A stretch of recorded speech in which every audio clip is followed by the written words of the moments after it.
መጽሐፍ ቅዱስ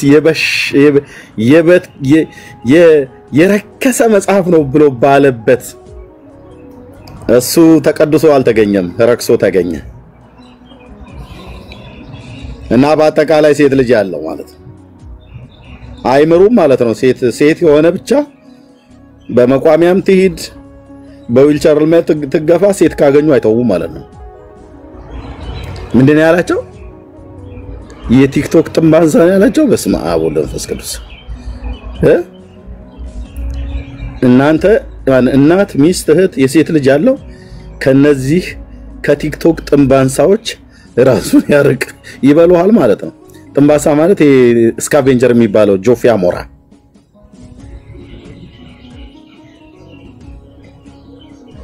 ሎቱ ስብሐት ለወልድ ወመንፈስ ቅዱስ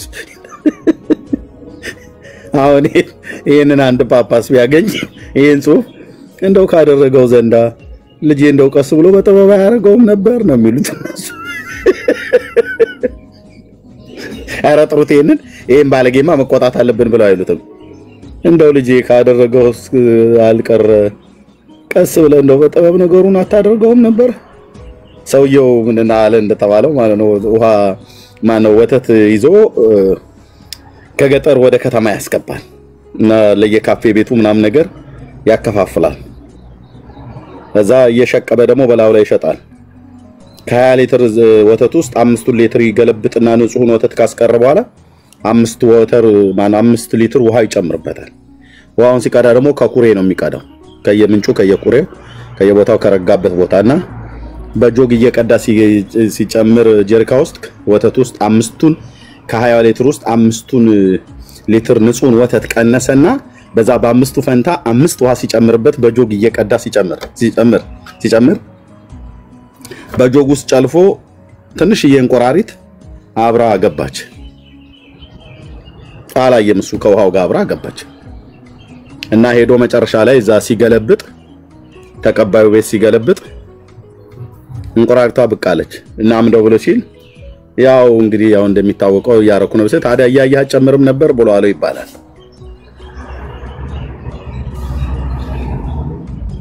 ያው ተጽኖ ፈጣሪ ዛሬ ተጽኖ ፈጣሪ ብሎ የሚሏትን በደንብ ጻፏት እናንተ ኦኬ አፋለማቸዋለሁ አለ ሰው መሳይ በሸንጎ እንዴት ይዘገነናል በማርያም አለ እውነቱን ነው እኔም ሳየው በጣም ነው ይዘገነነኝ ለዳጊም ሳሳየው አይ ቲንክ ቀኑን ሙሉን ሳይበላ አይመስለኝም አንተን አጀንዳ ማድረግ አልፈልግም ከቻልክ ተደበቅ አንተና እንዳለ ቡድንህ ራሱን በቻለ ቀን በሜዳ ራሱን በቻለ ቀንና ሜዳ ፋለማቸዋለሁ እናት ሚስት እህት በአጠቃላይ ሰው ልጅ የሴት ልጅ ማለት ነው ሴት ልጅ ያለው ከነዚህ ከቲክቶክ ጥምባንሳዎች ራሱን ያርቅ የሾመቻቸው የወከለቻቸው ቤተክርስቲያን የለችም እነዚህ ድህነት ቤት የሰራባቸው ሴት ልጅን እንደ ዕቃ እንደ ሸቀጥ የሚቆጥሩ ከነታቸውን በሚዘገነን ርኩሰት ያንቋሸሹ በምን በሚዘገነን ርኩሰት ከነታቸውን ያንቋሸሹ ምን ይላል ግን ከነቱን በሚዘገነን ርኩሰት አንቋሾ ሲያበቃ የሚቀድሰውና የሚያነጻውን የቀደሰና ያነጻንን ያምላክን ቃል እንዲሳደባል እርኩስ መጽሐፍ ነው ብያምናል 66 መጽሐፍ እርኩስ መጽሐፍ ነው ብያምናል መጽሐፉ እርኩስ ነው አው ለኔ 66 መጽሐፍ እርኩስ መጽሐፍ ነው ብያምናል መጽሐፉ እርኩስ ነው አው ለኔ እርኩስ ነው መጽሐፉ ቅድስና ያለው መጽሐፍ ነው ብያላም ቅድስና ያለው መጽሐፍ ነው ብያላም ቅድስና ያለው ማለት የረከሰ መጽሐፍ ነው ማለት 66 መጽሐፍ እርኩስ መጽሐፍ ነው ብያምናል መጽሐፉ እርኩስ ነው አው ለኔ እርኩስ ነው መጽሐፉ ቅድስና ያለው መጽሐፍ ነው ብያላም ቅድስና ያለው መጽሐፍ ነው ብያላም ቅድስና ያለው ማለት የረከሰ መጽሐፍ ነው ማለት እያንዳንዱ ኦርቶዶክሳዊ ዝም ብሎታል በዚህ ቪዲዮ ላይ ማንንም ትክክል አይደለም ያደረከው ብሎታል የሰራዊት ጌታ እግዚአብሔር ግን ዙሪያው ያሉት ሐዋርያቶች እኮ አልገባቸውም እንጂ ስለራሱ ሞት ነበር ይሄንን የተናገረው አዎ ያው እነሱም አብረው ስለሆኑ ማለት ነው ከጥቂቶቹ በስተቀር እና ማንንም ይሄንን ሲናገር ተሳስታል ትክክል አይደለም ያደረከው 66 መጽሐፍ ከዶ እኛም እኮ ምንቀበለው ነው ብለዋል አለ ማንንም ያለው የለም እነሱ ዝም ቢሉ እኛ ብንጮህም የሰማይ አምላክ እግዚአብሔር ግን በዚህ ነው ያልክ አዋረደው ማለት ነው እሱ የረከሰ ነው ብሎ ያለው መጽሐፍ እሱ ግን ከመጽሐፉ የተሻለ የቅድስና ህይወት የለውም። ሴት ልጅን እንደቃ እንደሸቀጥ የሚቆጥሩ ክህነታቸውን በሚዘገንን ርኩሰት ያቆሸሹ ቪዲዮ እዚህ ላይ በውስጥ ለሴቶቹ እንዴት እያለ እንደሚልክ ፖርኖግራፊ ቪዲዮ ይልክና ሳገኝሽ እንዴ ነው ማረግሽ እያለ ቴክስት ይጽፋል። ይሄ ሰው ነው መጥቶ ከኛ ጋራ እንትን ለማለት የሚፈልግ ማለት አላውጣውም ነው እህቶቼ። ቪዲዮ ግን አለኝ፣ ጌታ ምስክሬ ነው አልኳችሁ። እዚህ ቪዲዮ እዚህ አለ እንዳለ ነው የተላከልኝ እንዳለ። ኦኬ እና ምን አለ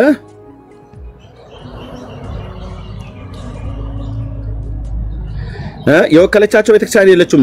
እነዚህ ድህነት ቤታቸውን የሰራባቸው ሴት ልጅን እንደ ሸቀጥ የሚቆጥሩ ክህነታቸውን በሚዘገንን ርኩሰት ያቆሸሹ መቅደሱ ላይ በድፍረት በመግባት ነውራቸውን በቪዲዮ የሚያውቁባቸውን ሰዎች እምነታቸውን እንዲጠሉ የሚያደርጉ ከጥቅሴ ፓስተር ጴንጤ ጋር የሚከራከሩ መስለው ምስኪኑን የአረብና የአውሮፓ የአሜሪካ የካናዳ ሴት የሚግጡ ሰው መሳይ በሸንጎች አንድ ጊዜ መጀለጥ ያስፈልጋል አለ። ወንድም አለ አሁን ተደበቅ ብለዋል ዘመድኩን በቀለ ፈለገ ባልታዛር እና ግብረ አበሮቻቸው። አሁን መደበቅ አለባችሁ። አሁን መደበቅ አለባችሁ። ቴክስታችሁ ሁሉ እጃችን ላይ ገብቷል። ቴሌግራም ላይ ለቃውላችኋል እህቶች። ወንድም አለ አሁን ተደበቅ ብለዋል። ብፁዕ አቡነ ሄኖክ እኛ አባት አይ ቲንክ ለሱ ድቁና የሰጡት ይሁን ንስሐ አባቱ አላወቁም። የዚህ ሰው ነውረኛ መረጃ የሚፈልጉ ከሆነ እኔ አስረክበውታለሁ። ነውሩን የሚገልጡ ካህናት፣ ዲያቆናት በተራ አስከባሪ ዱርዮች የሚያስቀጠቅጥ ሽፍታ አየ። ነውሩን ሁሉ የሚገልጡ ያስደበድባል ማለት ነው ሰዎችን። በተራ አስከባሪ ዱርዮች በታክሲ ተራ ልጆች ማለት ነው የሚያስቀጠቅጥ ሽፍታ በቤተክርስቲያን ስም የራሱን የባንክ አካውንት ብር የሚሰበስብ ደፋር ነው። በዚህ ሰዓት አንተንና ወመኔ ጓደኞችን አጀንዳ ማድረግ አልፈልግም፣ ግን ተደበቅ ነግሬሃለሁ። ሴቶችም ተጠንቀቁ። ነጠላ የለበሱ በቲክቶክ ላይ መንፈሳዊ መስለው ለመሰለ ሁሉ ልባቸውን ወከክ አድርጋችሁ አትልከስከሱ፣ ስነ ስርዓት ያዙ ብሏቸዋል ዘመድኩም ማለት ነው ኦርቶዶክሳውያን። እናንተ በምስኪን ሴቶች ገንዘብ አብጣችሁ መኪና ከመግዛት ወደ ቤት መግዛት ከዚያም አልፎ እንደ እስላም 4-5 ሚስትን ማለት 4-5 ምስኪን ሴቶችን የምታስነውሩ ዋት ባልታዛር የቲክቶክ ላይ ማፊያ ቀማኞች አፈጻድቅ ወመኔዎች እረፉ ብያለሁ። ሳምታችኋል ብሏቸዋል ዘመድኩም በቀለ።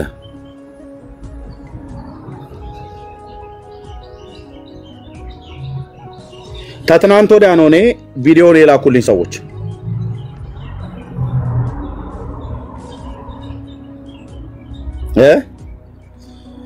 አውየው ከዳጊ ውጪ ለማንም ሼር አላረኩትም። ለዳጊም ራሱ በቃ ኤው እንዴት እንደሚሰሩ ብየው ማለት ነው።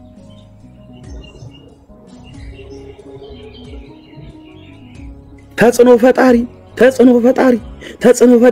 ፈለገ ተጽዕኖ ፈጣሪ ብለው ሲሉ እኔ እኮ ምን ሰርቶ ነው ተጽዕኖ የፈጠረው እኮ ብዬ እንደ በሙሉ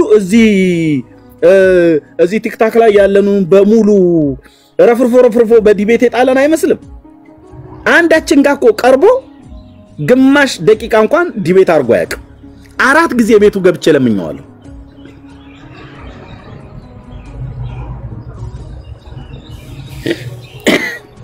ተጽዕኖ ፈጣሪ ብለው ሲሉ ምንድነው የተፈጠረው ተጽዕኖ ብዬ ለካ ነገሩ ወዲህ ነው። አንተዬ ለካ ነገሩ ወዲህ ነው። ያው ዘመዴ ጽፎላችኋል። ዘመድኩም በቀለ እኔ አይደለም የጻፍኩት። ያው ቺን ክሊክ ስታረጓት ቀጥታ ዘመድኩም በቀለ ላይ ነው የሚወስደው። ያው ዘመድኩም በቀለ 200,000 ምናምን ሰብስክራይብ አለው ቴሌግራም።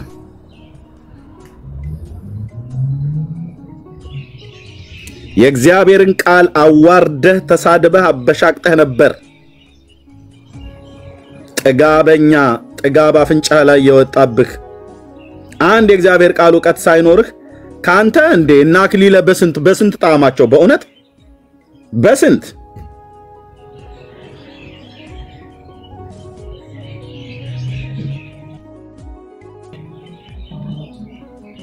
የእግዚአብሔርን ቃል እንዲያዋርደህ ተሳድበህ ነበር።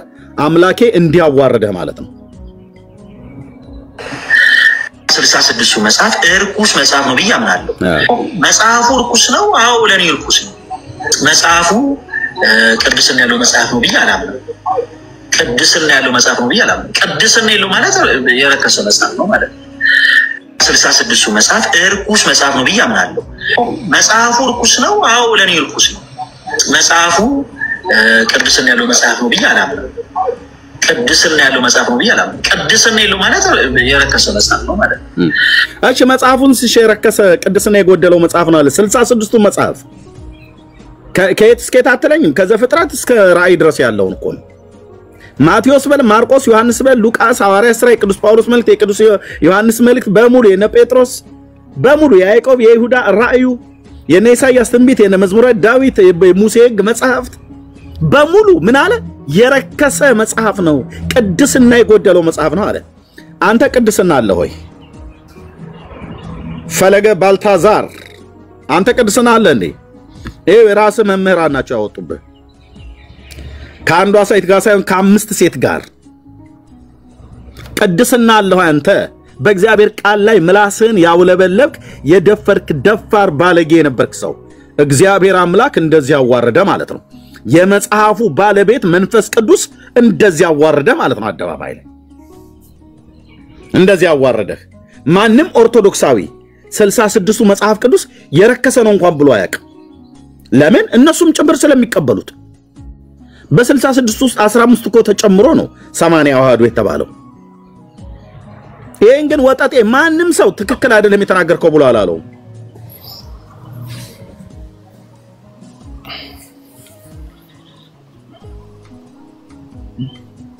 የእግዚአብሔርን ቃል ተናግረህ የእግዚአብሔርን ቃል ተሳድበህ ክብረት ሳይሆን ውርደት ነው የሚያመጣው ማለት ነው። እንደዚህ 66ቱ መጽሐፍ እርኩስ መጽሐፍ ነው ብዬ አምናለሁ። መጽሐፉ እርኩስ ነው። አዎ ለኔ እርኩስ ነው። መጽሐፉ ይሄን ጥያቄ ለምንድን ነው እንደዚህ ያልከው ብዬ የዛሬ 3 ዓመት ጠይቀዋለሁ። ወደ ፌስቡክ ስመጣ ወደ ቲክታክ ስመጣ ለምንድን ነው የረከሰ መጽሐፍ ነው ብለህ የምትለው ብዬ ስለው ዘዳግም መጽሐፍ ምዕራፍ 23 ላይ አወጣልኝ አለኝ። አወጣሁለት ያላየሁት መስሎት እና ምንድነው ብሎ የሚለው አንብበው አለኝ። አነበብኩት። ይኸው እዚህ እናንተ ፊት አነበዋለሁ። ዘዳግም መጽሐፍ ምዕራፍ 23 ቁላው የተቀጠቀጠ ብልቱ የተቆረጠ ወደ እግዚአብሔር ጉባኤ አይግባ፣ ዲቃላም የእግዚአብሔር ጉባኤ አይግባ፣ እስከ 10 ትውልድ ድረስ ወደ እግዚአብሔር ጉባኤ አይግባ ይላል። እና ይሄ እንደዚህ ብሎ የሚል ቅድስና የጎደለው የረከሰ መጽሐፍ ነው አለ። ምን ስለሚል? ቁላው የተቀጠቀጠ ብሎ ስለሚል። ምን ማለት ነው? ቁላ ማለት ራሱ አንጠልጥሎት አይደል እንደሚሄደው የወንድ ልጅ ብልት አይደለም እንዴ? አምላካችን እግዚአብሔር አይደል እንዴ የተናገረው? እንግዳው እሱ የረከሰብኩ ብሎ ካለ እኔ እንደውም በወቅቱ አልኩት የረከሰብህ ከሆነ ቆርጠህ በቢላው ጣለውና ለድመት ስጠው አልኩት። ላይቭ ላይ ወንድሞች እናቶች የዛሬ 3 ዓመት አካባቢ ቆርጠህ ጣለው እና ለድመት ስጣት፣ የአንድ ቀን ራት ይሆናታል። ረክሶብሃል አይደል ብዬ አልኩታ። እኔ አልሰጥም ለድመት፣ ምክንያቱም ይሄ የረከሰ ነገር ነው ጌታ የሰጠኝ ብዬ አልልም። የሰውነት ብልቶቻችን ሁሉ እግዚአብሔር የፈጠረውን ሁሉ መልካም እንደሆነ አየ ይላል። አየ ቆርጠህ ስጧ። እስቲ ቆርጣችሁ ስጡ ወንድሞች። ሰይ ጎሽ ጎሽ ጎሽ በቢሎ እየቆረጥክ ታለው የረከሰ ከሆነ ጣለው። ታዲያ በረከሰ ዕቃ ነው እንዴ ስታረክሳቸው የነበረው እህቶቻችን? ማነህ?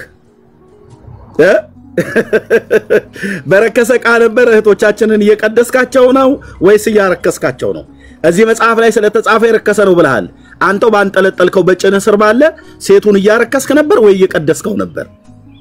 ባልታዛር ፈለገ ባልታዛር ዛሃገረ ወግዳ ቻለው እንግዲህ ትሞቃለህ። የነካው የእግዚአብሔርን ቃል ክብር ነው። ጊዜውን ጠብቆ እንደዚህ እግዚአብሔር ይመጣል ሊያዋርድ ማለት ነው። ወንዶች ረክሶባችኋል? ኦኬ ቁረጡና ጣሉት። ምን ችግር አለ? ማን መብት አለው አንተ ላይ ሊሞግት? ቆርጣችሁ ጣሉት። አዎ እርኩስ ዕቃ ነው ብለህ የምትል ቆርጠጣል ቆርጠጣልና ለአይጥም ይሁን ለድመት ስጠው ወደ አጥር ስር ጣለው። እዚህ ዘዳግም መጽሐፍ ምዕራፍ 23 ላይ የረከሰ ነው ብሎ ካለ በኋላ እሱ በረከሰ ዕቃ ተወኝ እስቲ ኤርሜሻ ተወኝ ልክፈተው እንዴ ነው ይሄኛው ለከየት ነው ያለሁት ልክፈተው እንዴ እኔ ጋር የተላከው ልክፈተው እንዴ አንተዬ እንዳለ ነው የላኩልኝ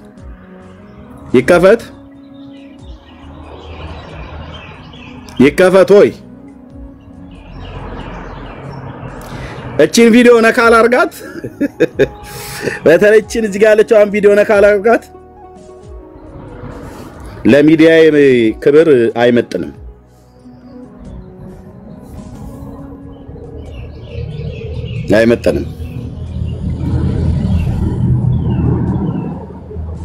እዚች ጋር አንድ ቪዲዮ አለች እችትልህ እችኛይቱም አለች እቺ ታያቸዋለች ክሊክ ላርጋት አይመጥንም ይሄንን እንኳን ብለን ስንል እግዚአብሔር ለህይወት የሚሆን ንስሐን ሰጥቶህ መንፈስ ቅዱስ ላይ ተላግዳል መንፈስ ቅዱስ ላይ ቀልዳል የእግዚአብሔር ቃል በእግዚአብሔር መንፈስ የተመሩትን ቅዱሳን ነቢያትና ሐዋርያት የጻፉትን 66ቱ ቅዱሳት መጽሐፍ ቅዱስ የረከሰ ነው ብላ ንስሐ ነው መግባት ያለበት። ስለዚህ ዲያቆን ባልታዛር ብለን ፈለገ ባልታዛር እንጂ አንተ ፈለገ አትናቴዎስ አይደለም 66ቱን መጽሐፍት የረከሰ ነው ብለ አትናቴዎስ ብለን አንጠራም። አትናቴዎስ የቤተክርስቲያን አባት ነው 66ቱ ቅዱሳት መጽሐፍት የእግዚአብሔር እስትንፋስ እንዳለባቸው እንጂ የረከሰ መጽሐፍት ነው ብሎ ሲል በታሪክ አልሰማንም እንዲህ አይነት ደፋር አይደለም አትናቴዎስ እንደዚህ አይነት ደፋር እንደሆነ በታሪክ አልሰማንም አልነገሩንም አባቶች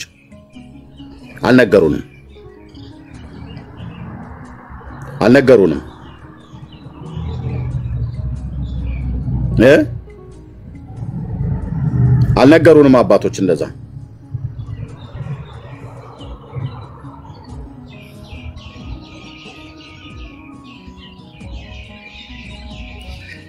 እስጢፋኖስ ወንደሰን ማህበራዊ ሚዲያ አንቂ ዲያቆን ይላል እዛው ቲክታክ ማነው ቴሌግራም ላይ ደረጃ 2 አካላዊና ስሜታዊ አጥቂ አካላዊ ማለት በአካልም ያስደበድባል ማለት ነው ስሜታዊ አጥቂ ማጋጭ አጭበርባሪ ይላል እዛው ነው የጻፉበት እኔ ለምን ጽፍበታለሁ በያው አምላክ ቤት ማለት ነው አጭበርባሪ በኃላፊነትና በማህበራዊ ሚዲያ አንቂ መጠቀም ማስፈራራት ይህን ከላይ የምታዩት ግለሰብ በሃይማኖት ሽፋን ውስጥ በመደበቅ ሴቶችን በማታለል በተለያየ ጊዜ ከተለያዩ ሴቶች ጋር የፍቅርና ወሲባዊ ግንኙነት በመፍጠር የሚማግጥ ግለሰብ ነው አካላዊ ስሜታዊ አጥቂ ሲሆን በተለያዩ ጊዜያት ሊያጋልጡ የሞከሩ ሴቶችን በማህበራዊ ሚዲያ አንቂነቱ በመጠቀም ሲያስፈራራ የነበረ አጥቂ ነው ግለሰቡ ለቤተክርስቲያን ማሰሪያ በሚል ሰበብ ከሴቶች የተቀበለውን ገንዘብ ካለው ወቅት ለቤተክርስቲያኒቱ አለማስረከቡ ደርሰንበታል ፈቃደኛ ሆኑ ግለሰቦች በመረጃ ምናምን ነገር ብሎ ይላል ግቡና አንብቡት ወንድሞቼ ይሄ ውሸት ነው እንዳትሉ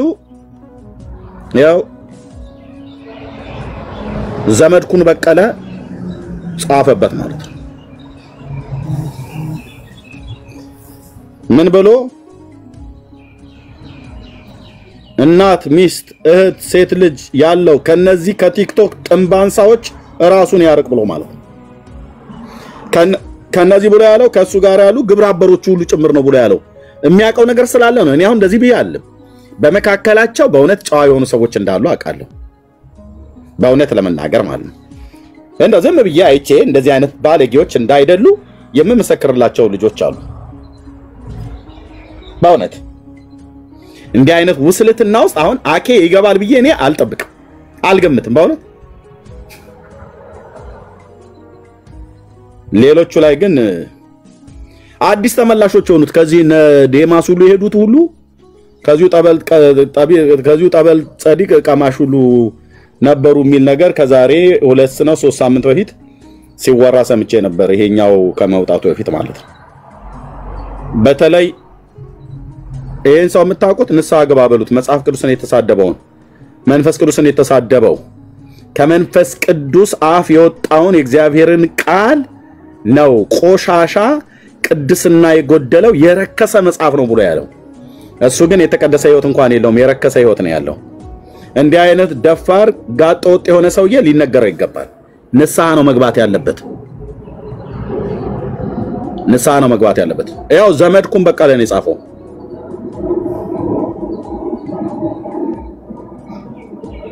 እችን ሊንኳን ስትነኳት ያው ቀጥታ ዘመድኩን በቀለ ፔጅ ነው የሚወስደው። 265,000 ሰብስክራይብ አለ የዘመድኩን በቀለ ማለት ነው። ጽፎባቸዋል።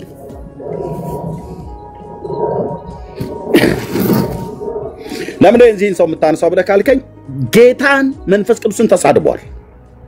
መጽሐፍ ቅዱስ የረከሰ መጽሐፍ ነው ብሏል።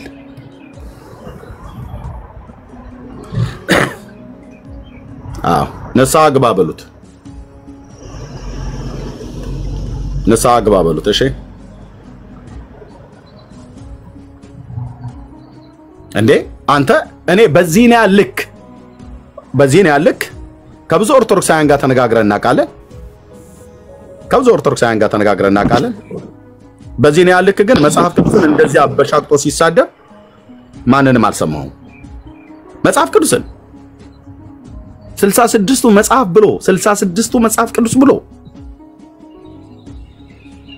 ከ66ቱ መስሎኝ ማቴዎስ ማርቆስን ብሎ የሚጠቅሰው 66ቱ የረከሰ ነው ብሎ ካለ በኋላ ማቴዎስ ወንጌል መጽሐፍ ምዕራፍ 10 ይልሃል።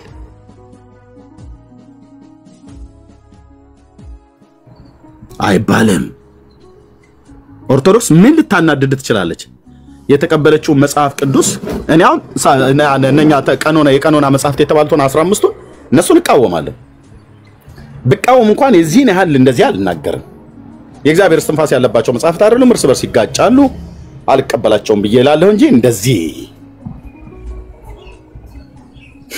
እኛም እነሱም የምንቀበለውን አንድ ኦርቶዶክሳዊ የተቃወመው የለም። አንድ ኧረ ተው እንዴ ዲያቆን እንደዚህ አይባልም ብሎ ያለው የለም። እሱ የረከሰ መጽሐፍ ነው ብሎ አለ። ቅድስና የጎደለው መጽሐፍ ነው አለ። እሱ ግን ከ4 እና ከ5 ሴት ጋር የሚማግጥ ዱርዬ ነበር ማለት ነው። ያው ዘመድኩን በቀለ ነው ያወጣበት። በዚህ ነው ልክ እግዚአብሔር መንፈስ ቅዱስ አይሰደብም፣ መሰደብ የለበትም። ቅዱስ ማቴዎስ የጻፈውን ወንጌል የረከሰ ነው ትላለህ ብራዘር? ቅዱስ ጳውሎስ የጻፋቸው መልእክታትን የረከሱ ናቸው ይባላል? ወንድሞች እናቶች፣ ጴንጤ የፈለገ ቢያናድድህ ሚዩት አድርገው እንዴ የፈለገ ጴንጤ ቢያናድድህ እንደዚህ ይባላል? አይባልም። ሴትዮዋ ባለቤቷን ጎዳ ብሏ ምንዋን በምን ወጋች እንደሚባል አይነት ማለት ነው። አየህ ጴንጤን ጎዳ መስሎት ሲያናፋ እንደጠገበ አህያ የተሳደበው መንፈስ ቅዱስን ሆነ። እናስ እግዚአብሔር እንዲያዋረደው ማለት ነው። የረከሰ መጽሐፍ ነው ብሎ ባለበት እሱ ለምን ረከሰ ብለሃል ክብዬ ስለው የወንድ ብልት ብሎ ስለጻፈ ዘዳግም መጽሐፍ ምዕራፍ 23 ቆላው የተቀጠቀጠ ብሎ ስላለ የአምላካችን የእግዚአብሔር ቃል ሶ ዋት እና ምን ይሁንልህ ብራዘር? አምላክ የሰራን እኮ ጌታ እኮ ነው እንደዛ ብሎ ያለው።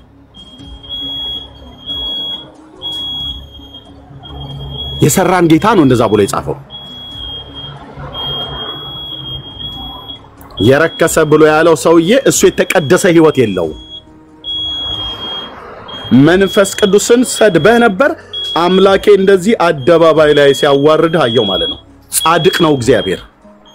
ትዕቢተኞችን እንዲቀጣል በእግዚአብሔር ቃል ላይ የተነሱ ሰዎች ስርና መሰረታቸው ራሱ እንኳን አይቀርም። እውነቴን ነው የምልህ።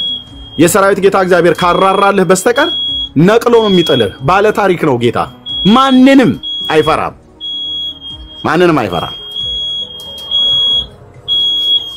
ነቅሎ ነው የሚጥልህ። ኦርቶዶክስን ለማናደድ ብዬ መጽሐፍ ቅዱስን አልሳደብም። ኧረ በፍጹም ባለቤት አለው። እናንተ ሰዎች ባለቤት አለው እግዚአብሔር። ማን መጽሐፍ ቅዱስ ባለቤት አለው። ባለቤትነቱ ካቶሊክና ኦርቶዶክስ ጴንጤ እንዳይመስል መጽሐፍ ቅዱስ ማህበርን ሶስቱም ይመሩታል በአንድነት። የኢትዮጵያ መጽሐፍ ቅዱስን ማህበር እኛ ወንጌላውያን አማኞች ኦርቶዶክስና ካቶሊክ አንድነት ሆነን በህብረት እንመራዋለን ማህበሩ እና ባለቤቱ ኦርቶዶክስና ካቶሊክ ጴንጤ እንዳይመስልህ። አዎ እኛ ክርስቲያኖች ስለሆነ መጽሐፉ በባለቤትነት የክርስቲያኖች ነውና ደግሞ የአይሁዳውያንም መጽሐፍ ነው፣ የብሉይ ኪዳንም ማለት ነው።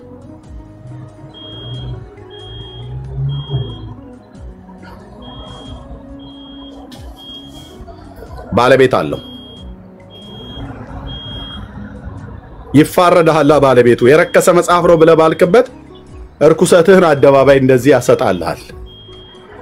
ስለዚህ ንስሐ ነው የሚያስፈልገው። የወደቀ አይነሳም እያልን አይደለም፣ የሳተ አይመለስም እያልን አይደለም። ትዕቢተኞችን እግዚአብሔር እንደዚህ ሲያዋርድ ጻድቅ ነው ብዬ የምለው ጌታን በእውነት ነው ብዬ የምልህ። አትድፈር፣ የማይነካ አጥር አትንካ፣ የማይታለፍ ድንበር አትለፍ። ማንም እኔም ሆንኩ ማንም ጨርሻለሁ። ጸጋ ይብዛላችሁ። እንኳን ደህና መጣችሁ። ብሩክዬ ቤቱን ምራው። ቴንክ ዩ። እሺ ኤርሚ የተባረክ ርዕስ እንጽፋለን ማለት ነው። ያው በኢትዮጵያ ኦርቶዶክስ እንደሚታወቀው የእግዚአብሔር ቃል ላይ ሰው ሲናገር የሚቃወመው የለም። 66ቱ መጽሐፍ እንዲህ ነው ብሎ ሰው በሚሰቀጥጥ ሁኔታ ሲናገር ሰልፍ የሚወጣበት የለም። ማርያም የዓለም ቤዛ አይደለችም ብሎ አንድ አባት ሲያስተምሩ ግን አሮጊቱም ያልተማረውም የተማረውም ጳጳሱም ወጥቶ ዱላ ያነሳባል። ያው ትልቁ ችግር በኢትዮጵያ ኦርቶዶክስ መሰረቷ ማርያም ሆኗ ነው። የእግዚአብሔር ቃል አይደለም መሰረቱ። የእግዚአብሔር ቃል ላይ ማንም ምንም ሊል ይችላል። ችግር የለባቸው። ኢየሱስ ላይ ምንም ልትሉ ትችላላችሁ፣ እሱም ችግር የለባቸው። ምንም ልትሉ ትችላላችሁ፣ ማንም ወጥቶ አይቃወምም። በቃ በጭራሽ አይቃወምም። ሊቃወሙ ከቻሉ እንኳን ቲክቶክ ላይ ያሉ የተወሰኑ ልጆች ናቸው። የተወሰኑ ልጆች ቲክቶክ ላይ ያሉ ሊቃወሙ ይችላሉ። ከዛ ውጪ ማንም አይናገርም። ማርያም ላይ ከተናገራችሁ፣ ማርያም ላይ የሆነ ነገር ከተባለ ግን ማርያም እንደው ቅድመ በደል አለባት፣ ጥንተ አብሶ አለባት፣ የወደቀውን የአዳም ስጋን ያዘችው ከተባለ ማይነሳብህ የለም። እና ትልቁ ችግር በኢትዮጵያ ኦርቶዶክስ መሰረቱን አለመለየት ነው። ለነሱ መሰረት ማናት? ማርያም ናት። እና ማርያምን ንቋት። በቃ ማርያም ከተነካች በኢትዮጵያ ኦርቶዶክስ የተማረውም ያልተማረውም በቃ አፉ መጥቶ እንደዛ ነው። ሰላም ብያለሁ ሁላችሁንም። ኤርሚሻዬ፣ ፓስተር ሆሲ፣ ሊያዬ፣ ሜርሲ፣ አቤል ሁላችሁንም ሰላም ብያለሁ። ከእግዚአብሔር ከአባታችን ከጌታም ከኢየሱስ ክርስቶስ ጸጋና ሰላም ከሁላችሁ ጋር ይሁን። ስላገኘኋችሁ እጅግ በጣም ደስ ብሎኛል። ጌታ ኢየሱስ ይባርካችሁ። ኤርሚ ርዕስ ጻፍልን። ለምን ኦርቶዶክስ ሆናችሁ ወይ ደግሞ ኦርቶዶክስ አድርጉን የሚል ርዕስ ጻፍ። እስኪ ዛሬ ምክንያታቸውን ይንገሩን። ኦርቶዶክስ የሆኑበትን ምን አገኘው ኦርቶዶክስ በመሆናቸው፣ ወይ ደግሞ እኛ ኦርቶዶክስ ብንሆን ምን እናገኛለን የሚለውን ርዕስ ጻፍልንና እዛ ላይ እንወያያለን። ተባረክ ኤርሚሻዬ። ሰላም ብያለሁ ሁላችሁንም። 110,000 ሼር ተደርጓል። በጣም የሚገርም ነው። 1.5 ሚሊዮን ታፕ ተደርጓል። ጌታ ኢየሱስ ይባርካችሁ ክርስቲያኖች። በቃ ኮሜንት ላይ ስለ ኢየሱስ እናወራለን ማለት ነው። ኃጢአት፣ ክፋት። ወንድምነት ወይ የላክልኝም ቪዲዮ እኮ አላየሁትም ነበር። ላሰማው ትችላለህ ነው ምን ብሎኝ እንደነበረ ስሙት ወገኖች። ከዛሬ ስንት ዓመት በፊት ኦኬ ስሙት ምን ብሎ እንደነበረ ማለት ነው። ገንዘብ የሰበሰብክ ባይዘው ይሄንን ያልኩትኝ ጥሪ አቅርቤለት ነው። ዲቤት እንግባ ብዬ ስለው እቤቱም ገብቼ እስላሞችን ቤት ተከትየው ስገባ እና በእስላሞቹ ቤት ስለ ታቦት ነበር ሊያወራ የገባው። ተከታትየው ሄድኩኝና እስላሞቹ ቤት ስገባ ዘሎ ፈርጥጦ ወጣ። እቤቱ ገባው። እዚሁ ፎርማል ዲቤት እናርግ፣ እዚሁ የፈለከውን አርዕስት መርጣ ብዬ ስለው በፍጹም እኔ ጠይቃለሁ አንተ ትጠይቃለህ እንጂ ምናምን ነገር ብሎ አለ። ከዛ ወጣው። ያ አስወጣኝ ማለት ነው። ከዛ ምን እንዳለ ስሙት። እጅግ በጣም ለንዋይ ልዩ ፍቅር ያለ በተርከሰከሰ መንገድ ገንዘብ የሰበሰብክ ሰው አንተ አፍ አውጥተህ ሰዎችን መዝለፍ የለብህ። ኦኬ ሰዎችን መዝለፍ የለብህ። ያው ይሄ ገንዘብ ብሎ የሚለው ያኔ እናንተ ለዚህ ለነርቭ ህመም ሕክምና ያወጣችሁልኝ ማለት ነው። እሱን ነው የሚለው። ልብ በሉና ስሙት። የድሃ ኩሩ የሆነው እኛ ግን ያምርብናል። ገብቷል? እንዳንተ ለምነን የሴት ጡረተኛ ሆነን ቤት ውስጥ ያልተቀመጥን ኮራ ብለን ደልቀቅ ብለን ከተማ ለከተማ ምንመላለስ እኛ ጎረምሶች ወይ ጠራህን እኛ ያምርብናል አፋችን ሞልተን ስንናገር። በነገራችን ላይ ኤርሚያስ የሴት ጡረተኛ ነው። ስለማውቀው ነው የምነግራችሁ። የትም አያውቀኝም። ረጅም ጊዜ አውቄ በነገራችን ላይ ዝም ያልኩት እጅግ በጣም የምታውቀው ሴት ስለሆነች የነገረችኝ ለሞራሉ ሲባል እንዲህ አይነቱን ሚስጥር ከሚያውቁ ኦርቶዶክሳዊ ወዳጆቹ ጋር ላለመቆራረጥ ሲባል እንጂ የቤትም ቤት ነው። እግዚአብሔር በሚያውቀው የሚያኮራ ነገር የሌለው እውነቴን ነው የምላችሁ። ከእግዚአብሔር በታች ያቺን እንደው እግዚአብሔር ይሁናት ያቺን ሴት ትምክህት አድርጎ የሚኖር ሰው ነው ኤርሚያስ። ምንም አፍ አውጥቶ የሚያናገር ነገር የለው። እናውቃለን እና በአፋ ትጸዳዳ ኤርሚያስ፣ በአፋ ትጸዳዳ ፕሊስ። እዚህ በኋላ ኤርሚያስ በገባበት ላይ ሁሉ ኦርቶዶክሲያን ሲፈልግ ብሎክ ያደርጋችሁ። የሴት ቅምጥ እያላችሁ ጻፉለት። የሴት ቅምጥ እንደ ሴት ቁጭ ብለህ እንትን ትላለህ። ያው ላካቸው መጣ። ይሄኛው የሴት ቅምጥ አለ የተላከ ማለት ነው። ለሂዱና እንደዚህ ብላችሁ ስደውት ብሎ ዲቤት እናድርግ ብዬ ስላልኩት አርዕስት መርጠህ እናውራ ብዬ ስላልኩት ነው። ይሄ ሁሉ ውርጅብኝ ማለት ነው። አንድ አያቀኝም፣ አንድ አልኳችሁ አያቀኝም። እና ላከ ማለት ነው። እና ስሙት እዚህ የተላከው ሰውዬ የሴት ቅምጥ እያላችሁ ጻፉለት። የሴት ቅምጥ እንደ ሴት ቁጭ ብለህ እንትን ትላለህ።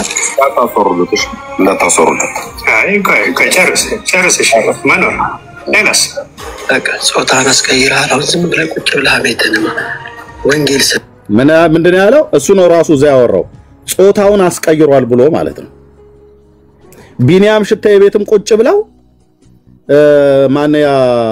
ማነ ሰሙ የሚባለው ሰውዬ ሚስቱ አይደለም የወለደችው ልጆቹን እሱ ራሱ ኤርሚያስ ነው የወለዳቸው። ጾታውን አስቀይሮ ብሎ ሰሙ ሁሉ ሲናገር ሰምቼዋለሁ። ምን ያህል ቢኒያም ሽታዬ ቤትም ቁጭ ብለው ማነ ሰሙ የሚባለው ሰውዬ ሚስቱ አይደለም የወለደችው ልጆቹን እሱ ራሱ ኤርሚያስ ነው የወለዳቸው።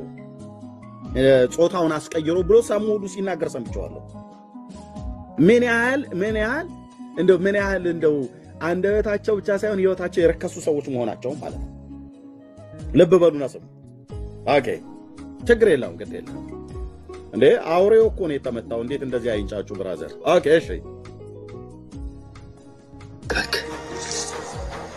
የሴት ቅምጥ እያላችሁ ጻፉለት። የሴት ቅምጥ እንደ ሴት ቁጭ ብለህ እንትን ትላለህ።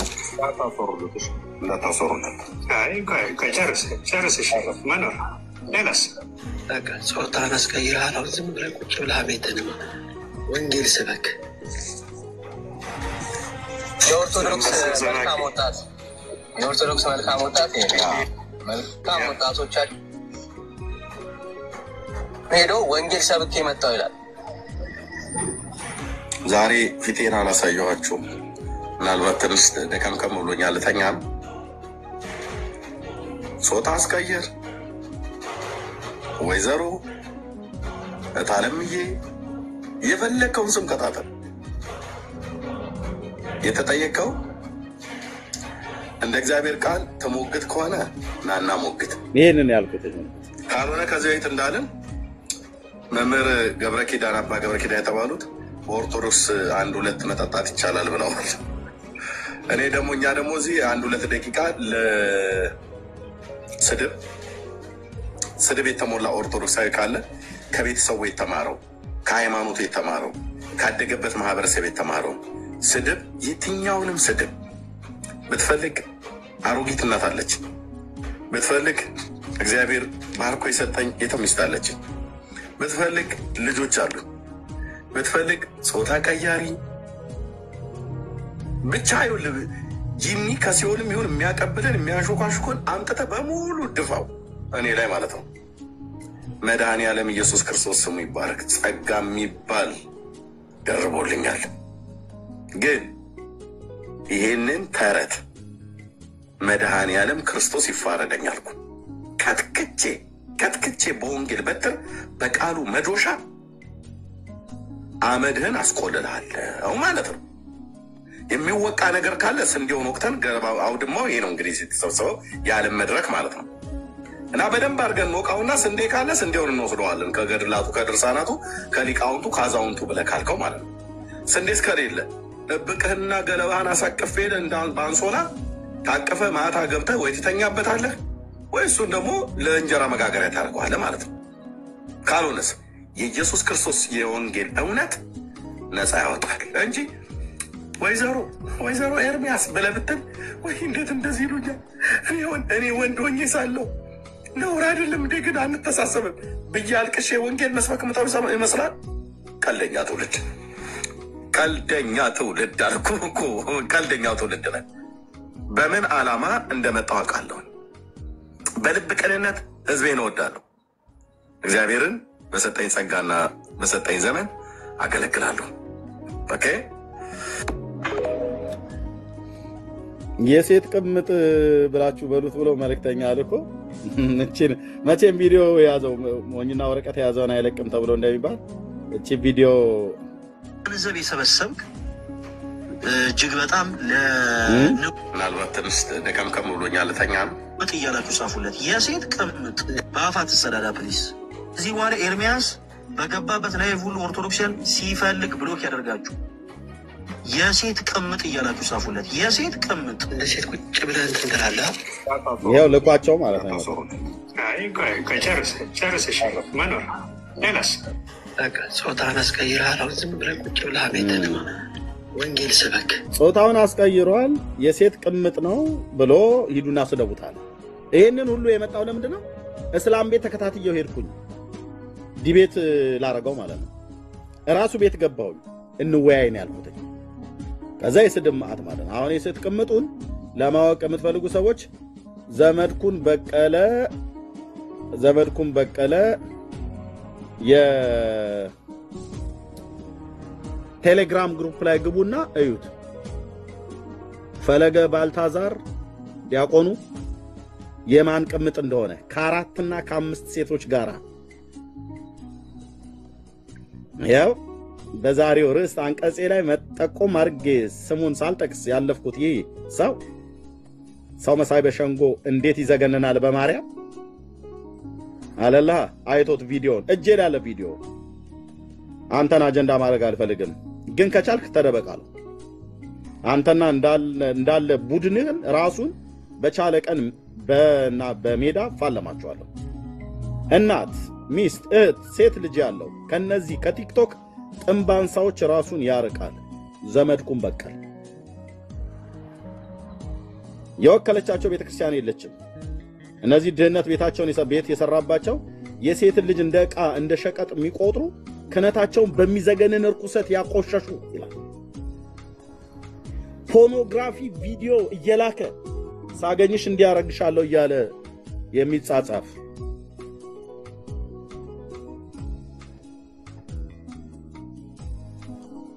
ለካ የሴት ቅምጥ ያለው እሱ በየሰፈሩ ያስቀመጠው ኖሮ እኔ አንድ ሚስት ነች አለች። አንድ ሚስት አንድ አልኩ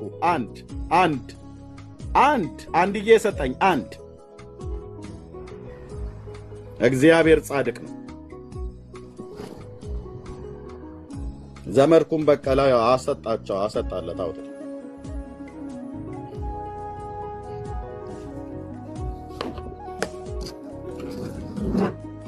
ለዚህ ነበር አየ መልእክተኞች የሆናችሁ ሁሉ እስኪ ኤርሚያስ የሴት ቅምጥ ስትሉኝ የነበራችሁ ጾታን ቀይረሃል ስትሉኝ የነበራችሁ እውነት ኧረ ነው በፍጹም መድኃኒዓለምን ብዬ አሁን አውጥቼ ጾታዬን ላሳየ ነው። ኧረ እኔ አልቆረጥኩትም አለ አልተቆረጠም ብዬ አውጥቼ እናንተን ለማሳመን ወንድምዬ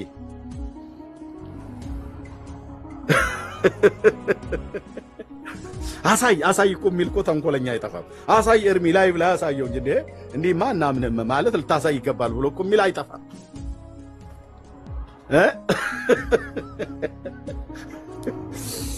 ወይ ቀልድ አለ ኤርሚን ያላችሁን።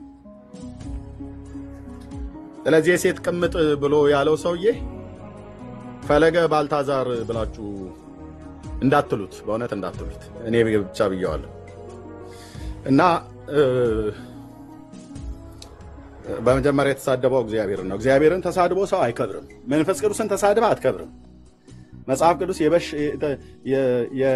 የረከሰ መጽሐፍ ነው፣ ቅድስና የጎደለው መጽሐፍ ነው ብለህ ስትል መንፈስ ቅዱስን ነው የተሳደብከው ማለት ነው። ስለዚህ ንስሐ ነው የሚያስፈልገው። አዎ ጻድቅ ነው እግዚአብሔር ስልህ፣ መድኃኔዓለም ጻድቅ ነው ስልህ፣ ብራዘር ጻድቅ ነው። ሲፈርድ በጽድቅ ይፈርዳል። እንዳዋረድከው በአደባባይ ያዋርድሃል። ለውርደት ተላልፈህ እንድትሰጥ ያደርግሃል።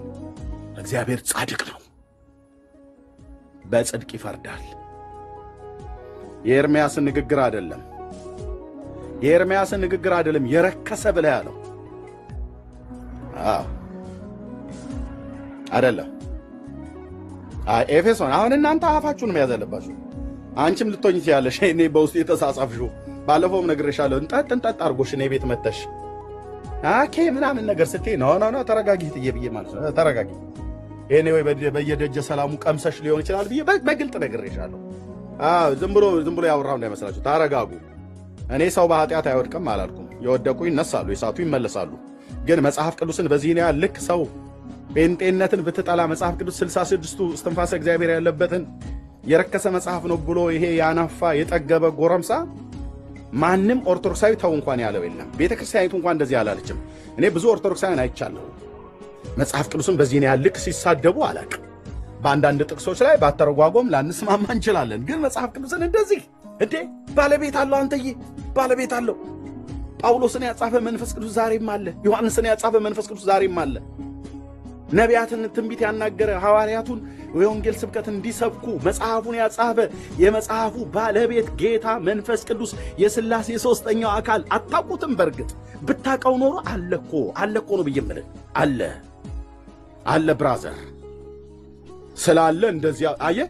መጽሐፍ ቅዱስን የረከሰ ቅድስና የጎደለው የረከሰ መጽሐፍ ነው ብሎ ያለው ሰውዬ እሱ በረከሰ ሕይወት ውስጥ ከአምስት ሴት ጋር ያው ከአራትና ከአምስት ነው ያለው።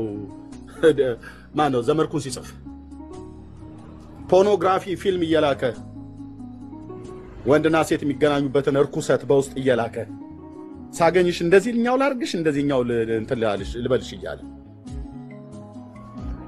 ነሳ ግባ በሉት። እሺ የሰራዊት ጌታ እግዚአብሔር ሲነሳ ረጁም ተረጁም ነው የሚወድቀው።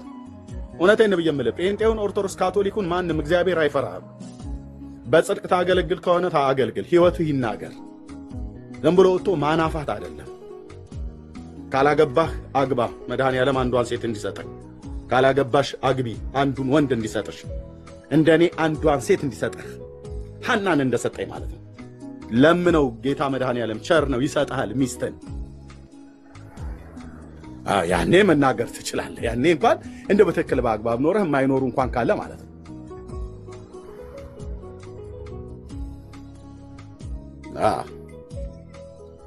የሴት ቅምጥ በሉት ብሎ ያለው ለካ የራሱን ነበር ሲናገር የነበረው። በየሰፈሩ የመርካቶ ልጆች፣ የፒያሳ ልጆች፣ የአራዳ ልጆች፣ የቦሌ ልጆች እንዳለው በየሄደበት እንግዲህ አስቀምጦ ሊሆን ይችላል። ለየክብረ በዓሉ ሲሄድ በየገረገራው ጥግ የሚደረገው እኮ ስንቶች እኮ አሉ ብራዘርዬ።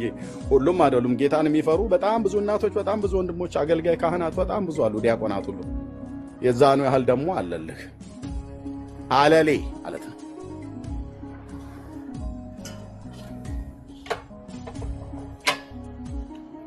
ንስሐ ግባ በሉት። ጨርሻለሁ። ወንድምነት ቀጥል።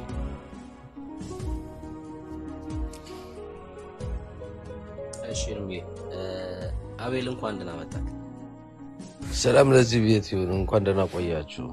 በጣም ነው ያዘንኩት። እኔ የሆነ የረከሰ መጽሐፍ በመናገሩ እኔ እውነት ነው የምላችሁ፣ ሰው ከአንደበቱ የሚወጣ ነገር ነው የሚያረክስ እና የእግዚአብሔር እስትንፋስ ያለበት መጽሐፍ እንዲህ ብሎ እና ቁርአን ነው ትክክል እያለ ነው ወይስ ቅዱስ መጽሐፍ ቁርአን ነው እያለ ነው ወይስ ምንድን? እኔ አንዳንድ ጊዜ በጣም የሚገርማችሁ ነገር በጥንቃቄ ማየት ጥሩ ነው። እነዚህ አብሹ ከየት ቤተ እምነት ነው አቤል? እኔ ኦርቶዶክስ ተዋህዶ ነኝ። ምን 100 ጊዜ ጠይቀኝ። አታውቀኝም? ዳኒ አላውቅም። አታውቀኝም? ውሸት እኮ ኃጢአት ነው። ቅዱስ መጽሐፍ እያወራ አሁን እኔን አታውቅም? አላውቅም። ከየት ቤተ እምነት ነው? ኦርቶዶክስ ተዋህዶ። ለምን ኦርቶዶክስ ይሆንከው? ለምን? እውነተኛ ቀጥተኛ መንገድ ስለሆነ። ኦርቶዶክስ እውነተኛ ቀጥተኛ ስለሆነ ነው ኦርቶዶክስ ይሆንከው? አዎ። ቀጥተኛና እውነተኛ የሆነ ቤተ እምነት ውስጥ መሆነ ምን አስገኘ? በጣም ደስተኛ ነኝ።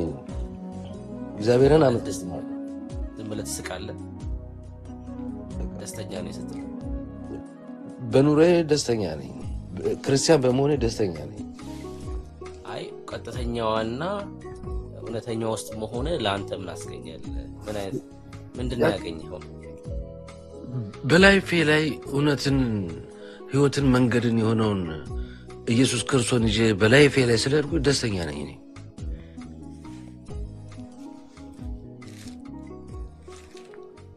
ለአንተ የሚሰጥ ነገር ፊል ነገር አለ? ፊል ያደረገ ነገር አለ? እውነትም ሶሪ ተቋርጦብኝ ህይወትም መንገድም እኔ ነኝ አለ። እንግዲህ እውነተኛው ቀጥተኛው መንገድ ኢየሱስ ክርስቶስ መንገድ ነው። እንግዲህ በሱ መንገድ መሄድ እኔ ስለ ክርስቶስ አይደለም እኮ የጠየቁ አቤል። አዎ ኢየሱስ ክርስቶስ እውነት ነው፣ መንገድ ነው። አንተ ኦርቶዶክስ በመሆንክ እና እውነተኛውና ቀጥተኛው ውስጥ በመኖር ምን አገኘህ ነው ጥያቄ። የዘላለም ህይወትን አግኝቻለሁ። ተመስገን ፈጣሪ። መገለጥን አይቻለሁ። እግዚአብሔር የተመሰገነ በዚህ እምነት ውስጥ ሆኜ ማለት ነው። ለኔ ኦርቶዶክስ በመሆን ቀጥተኛና እውነተኛ ውስጥ በመሆን የዘላለም ህይወት አግኝተሃል። አዎ የዘላለም ህይወት ያላቸው ሰዎች ጻድቃን ናቸው ኃጢአተኞች? አቤል ለኃጢአተኞች ለኛ ነው የመጣልን። አይ ጻድቃን ናቸው ኃጥአን ናቸው የዘላለም ህይወት ያላቸው? እሱ እንግዲህ መጽሐፍ ቅዱስ እንደሚናገረው ነው። እንግዲህ ጥያቄ ለጻድቅ ያላቸው ሰዎች ጻድቃን ናቸው ወይስ ኃጢአተኞች ናቸው? ለኃጢአተኞች ለኛ ነው እኮ የመጣው። እኛን ጻድቅ ለማድረግ አይደለም የመጣው። የዘላለም ህይወት ያላቸው ሰዎች ጻድቃን ናቸው ወይስ ኃጥአን ናቸው? እንግዲህ እሱ ላይ እንግዲህ ምንድነው በየትኛው መጽሐፍ ጥቅስ ነው እየጠየቀኝ ያለ? አንድ ሰው የዘላለም ህይወት አለኝ ሲል እኔ እኮ አሁን ያንተ መረዳት ነው እኮ የምትናገረው ያለ። እኔ የዘላለም ህይወት አለኝ፣ በልጁ የሚያምን የዘላለም ህይወት አለው። እንግዲህ አንድ ሰው የዘላለም ህይወት አለኝ ሲል ጻድቅ ነኝ እያለ ነው ወይስ ኃጢአተኛ ነኝ እያለ ነው? እግዚአብሔር ነው አጽዳቂው። ጻድቅ ነኝ ማለት ነው እንጂ። ኦኬ አንተ ጻድቅ ነህ አቤል? አሁን ታዲያ ጻድቅ ነህ? በጸጋው ጽድቆኛል። አሁን እኔ ከሰራው ስራ ስለሆነ ሳይሆን እሱ ከሰራልኝ ስራ ጽድቆኛል። ኦኬ አሁን እያወራሁ ያለሁት ጻድቁን አቤልን ነው ማለት ነው? አዎ ዕለት ዕለት በየቀኑ መዳኑን የሚፈጽም አቤል ብለህ ጻፈው። አይ ጻድቁን አቤል ነው እያወራሁ ያለሁት ማለት ነው አይደል? እውነት ነው። መልካም። ለጻድቃን ትሰግዳለህ አቤል? ለምን አልሰግድም? ለራስህም ትሰግዳለህ ማለት ነው? ጻድቅ ምን የስግደቱ አይነት አለው። የጸጋ ስግደት የሚባል አለ፣ የአምልኮ ስግደት የሚባል አለ። የአምልኮ ምንም ይሁን አይነት ግልጽ አድርገው። የምንም ይሁን አንተም ትሰግደው አንተንም ይኸውልህ ግልጽ አድርገው አልኩ። የምንም ይሁን አይባልም። አንተ እንደ ክርስቲያን የምትናገር እኮ አንተ አቤል ይኸውልህ አንተ የአምልኮም ስገድ የአክብሮት ስገድ በቃ ትሰግዳለህ ነው ዋናው ጥያቄ። እኔ ምን አይነት ስግደት ትሰግዳለህ አይደለም የሚጠየቀው። ለጻድቃን ግን ትሰግዳለህ አንተ አይደል? ጸጋው እኮ ነው የሚያሰግድህ ወንድሜ እኮ ትሰግዳለህ። እኔ አሁን ለምሰግድክ ለምንድን ነው እሱ አይደለም ትሰግዳለህ። ግን የአምልኮ ለፈጣሪ ነው የምሰግድ። የጸጋ ስግደት ደግሞ ለጻድቆች ደግሞ እሰግዳለሁ። መልካም ለራስ ትሰግዳለህ ማለት ነው ጻድቅ ስለሆንክ አንተ። ስለፈጠረኝ አመሰግናለሁ፣ እሰግድልሃለሁ፣ እገዛልሃለሁ ነው አለው ለአምላኬ። እኔ ጥያቄ እንዴት ነው አንተ ለራስህ የምትሰግደው? እስኪ አንተ ለራስህ ስትሰግድ አሳየኝና አሁን እንደዚህ እሰግዳለሁ ልበልህ። ኦኬ እሺ አንተ ለራስህ አትሰግድም። ኦርቶዶክሳውያን በአንተ ቀጥተኛ መንገድ ላይ ያሉ ወንድም እህቶች በክርስቶስ ኢየሱስ ጸድቀዋል። ኦርቶዶክሳውያን ነው። አዎ በክርስቶስ ኢየሱስ ጸድቀዋል። ለምሳሌ ቤተሰብ አለ አይደል? አንተ እናት፣ ወንድም፣ እህት አለ። እውነት ነው። እነሱ እንዳንተ ኦርቶዶክስ ናቸው? አዎ። መልካም። እነሱ ጻድቃን ናቸው በክርስቶስ ኢየሱስ ኦርቶዶክስ ስለሆኑ? ጸድቀዋል። አሁን ለእናት ትሰግዳለህ አንተ ጻድቅ ስለሆነች? ክብር ይገባሻል ብዬ ለክብሯ እግዚአብሔር ስለሰጣት ጸጋ ታዲያ ለእህትስ ትሰግዳለህ? ጡቷን ስትጠባ አልጠጣም አትላትም እንዴ? መጀመሪያ ትሰግዳለህ ወይ ነው? ስለ ጡት አላወራሁም። ትሰግዳለህ ወይ ነው? ለእህትስ ትሰግዳለህ? ታዲያ የክብር ነው። ለእህትም ትሰግዳለህ? የክብር ለእህትም ማለት ነው። ምን አይነት ጥያቄ ነው የምጠይቀው? አለ እኮ ለእህትም የክብር ትሰግዳለህ አይደል? ጻው ለምሳላችሁ አሁን እነዚህ ሰዎች ለጻድቃን ይሰግዳሉ አይደል? ጻድቅ ነን ብለው የሚያምኑ ከሆነ እርስ በርስ መሰጋገድ አለባቸው። አስቧል። ለእናቱ ጠዋት፣ ምሳ ሰዓት ለአባቱ የክብር፣ ማታ ደግሞ ለእህቱ የክብር፣ ከዛ ደግሞ እናቱ ለአቤል የክብር። እርስ በርስ በቃ ተሰጋግደው ነው ማለቅ ያለባቸው። ምክንያቱስ ጻድቃን ከሆኑ ኦርቶዶክሳውያን ጻድቃን ከሆኑ በክርስቶስ ከጸደቁ እርስ በርስ ነው መሰጋገድ ያለባቸው። በቃ እርስ በርስ ማለት ነው። አቤል ሚዩት አድርገዋል። አዎ ሐሳብ ላይ ኢንተራፕት እንዳላረገ ብዬ ነው። በየቀኑ ነው የምሰግድላቸው ለእናትም ለእህትም ለአባትም። ስለ ዓለም ሰግዳለሁ። ስለ ዓለም እግዚአብሔር ስላጸደቃቸው ሰግዳለሁ። አይ ስለ ቤተሰቦች ነው እየጠየቁ ያሉት። በስጋ ስለወለደች እናት፣ በስጋ እህት ስለሆነችው ስለ አባት፣ በስጋ አባት ስለሆነው ነው እየጠየቁ ያሉት። ለጸጋ ሰግዳለሁ አልኩህ እኮ። ይሄ መልስ ሊሆን አይችልም? ኦኬ ልክ ለአህያዋ እንደሰገድከው ማለት ነው አይደል? ታዲያ አምላክ የተቀመጠባት አህያ የእግዚአብሔር እግር በሚያርፍበት ቦታ ስገድ ስለሚለኝ ያስገድዳል። ቃሉ ነው የሚልህ እኮ። ይሄ ነው ችግሩ እኮ። አሁን አየህ በመጽሐፍ ልንገባባ ማንችለው ይሄ ነው እንጂ መጽሐፍ ቅዱስን አሁን ልጁ እንደዚህ የረከሰ ብሎ ለምሳሌ ትክክል አይደለም። እሺ አየህ ለአህያዋ ስትሰግድና ለእናትህ ስትሰግድ የክብሩ ይለያያል። አሁን ለአህያ ትሰግዳለህ። ጸጋ ነው እኮ። ጸጋ ነው። ጸጋ ያረፈበት እኮ ነው። መዝሙር 136 ላይ የእግዚአብሔር እግር ባረፈበት ቦታ ስገድ ይልሃል። አልሰግድም ማለት መብት ነው አንተ። እኔ ግን ሰግዳለሁ። አየህ ትሰግዳለህ። እሱንማ ነግረህናል።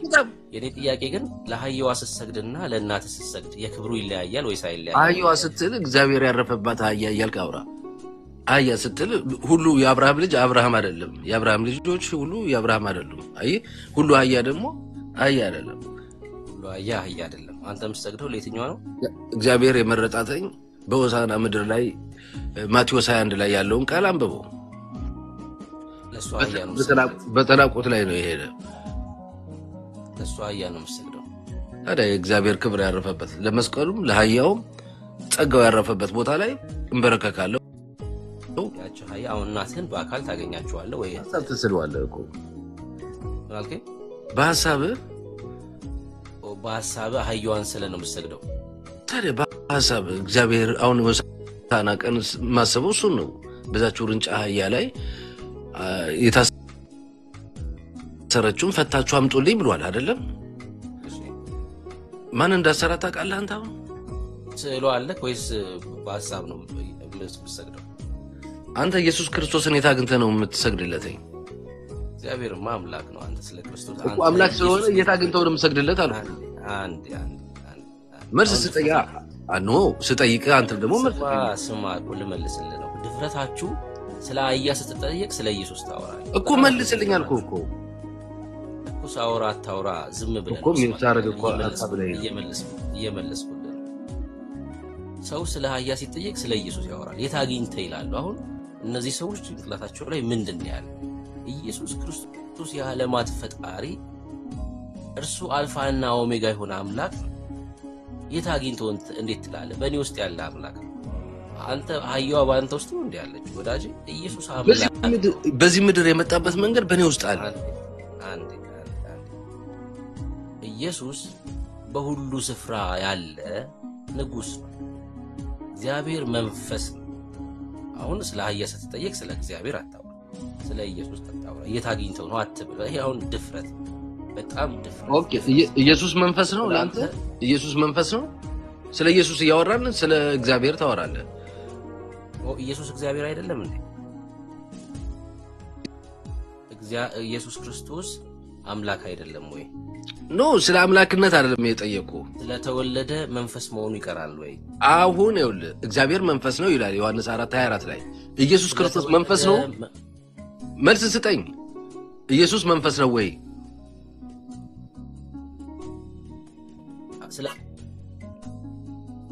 አቤል ይሰማሃል? ይሰማኛል ወዳጄ። ስለተወለደ መንፈስ መሆኑ ይቀራል ወይ? እኔ የምጠይቅ ጥያቄ ኢየሱስ ክርስቶስ መንፈስ ነው ወይ? መልስ አለ?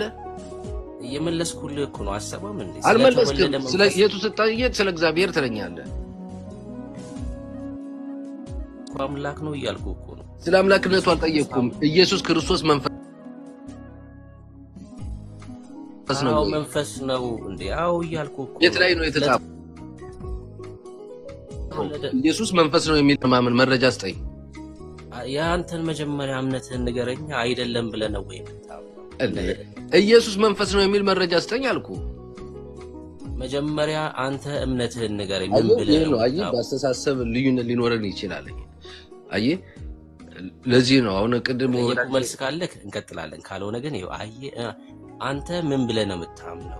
ኢየሱስ ክርስቶስ አይ በዚህ ሰዓት ልዩነት አለን አልኩ እኮ። አሁን ከምትናገረው ምን ብለህ ነው የምታምነው? እምነትህን ንገረኝ። እሺ ምን ብለህ ነው የምታምነው?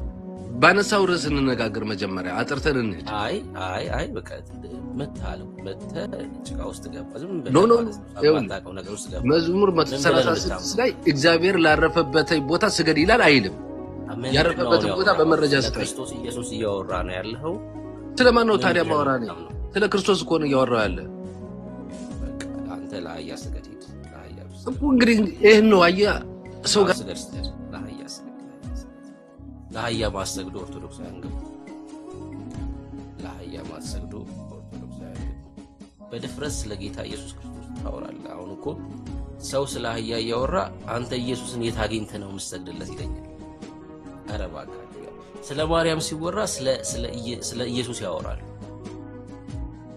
ወደ ማርያም ትጸልያለህ ወይ የት አግኝተህ ሲባል አንተ ኢየሱስን የት አግኝተው ነው የምትጸልይለት? እና እናንተ በጣም ነውር። ለምሳሌ ወደ ማርያም ትጸልያለህ የት አግኝተህ ስለው ሌላ ፍጡር ነው ማንሳት ያለበት። አንተ ወደ አምላክ እንዴት ትሄዳለህ? በጣም ይሄ ከባድ፣ በጣም ከባድ ነው። ምንድነው ያለው? ለእናቴ ሰግዳለሁ አለ፣ ለአክስቴም ሰግዳለሁ አለ፣ ለእህቱም ይሰግዳል። ይሰውይ በቃ ጻድቃን ከሆኑ እንደዛ ነው። አሁን ክርስቲያኖች እዚህ ያለን ሁላችን በክርስቶስ ኢየሱስ ሁላችንም እኛውን ጻድቃን ስለሆነ ለኛ ተሰግዱ ነው። ለምሳሌ የቆሮንቶስ ክርስቲያኖችን ጳውሎስ በክርስቶስ ኢየሱስ የጸደቁ እንደሆኑ ይነግራቸዋል። በቃ በህይወታቸው እኮ ድካም አለባቸው። በጣም ስለነሱ ሲናገር ጳውሎስ ስለ ድካማቸው ይጽፋል። በአምልኮት ላይ ስላላቸው ስርዓት ማጣት ይጽፋል ጳውሎስ። ግን ምን ብሎ ነው የሚጠራቸው? ጻድቃን ይላቸዋል። ቅዱሳን ብሎ ይጠራቸዋል ጳውሎስ። የቆሮንቶስ ክርስቲያኖችን እኮ እንደዛ የሚላቸው እነዛ ቅዱሳን የተባሉ የቆሮንቶስ ቤተክርስቲያን አማኞች እንደናንተ ትምህርት እኮ እርስ በርስ ሲሰጋገዱ ሊኖሩ ነውና መጽሐፍ ቅዱስን በማስተዋል ይነበብ። እሺ ፓስተር ሰላም አላልከንም?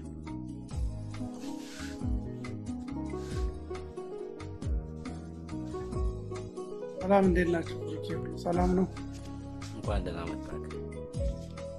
እግዚአብሔር ይመስገን። ሁላችንም ሰላም ላለው ተባረኩልኝ። ያው እንግዲህ ለአህያ ሰግዳለሁ እያለ ነው። ምን ትላለህ? ኧረ ጉድ ነው ዘንድሮ፣ ጉድ እኮ ነው። ሲፈለፍሉት ብዙ ነገር ይገኛል።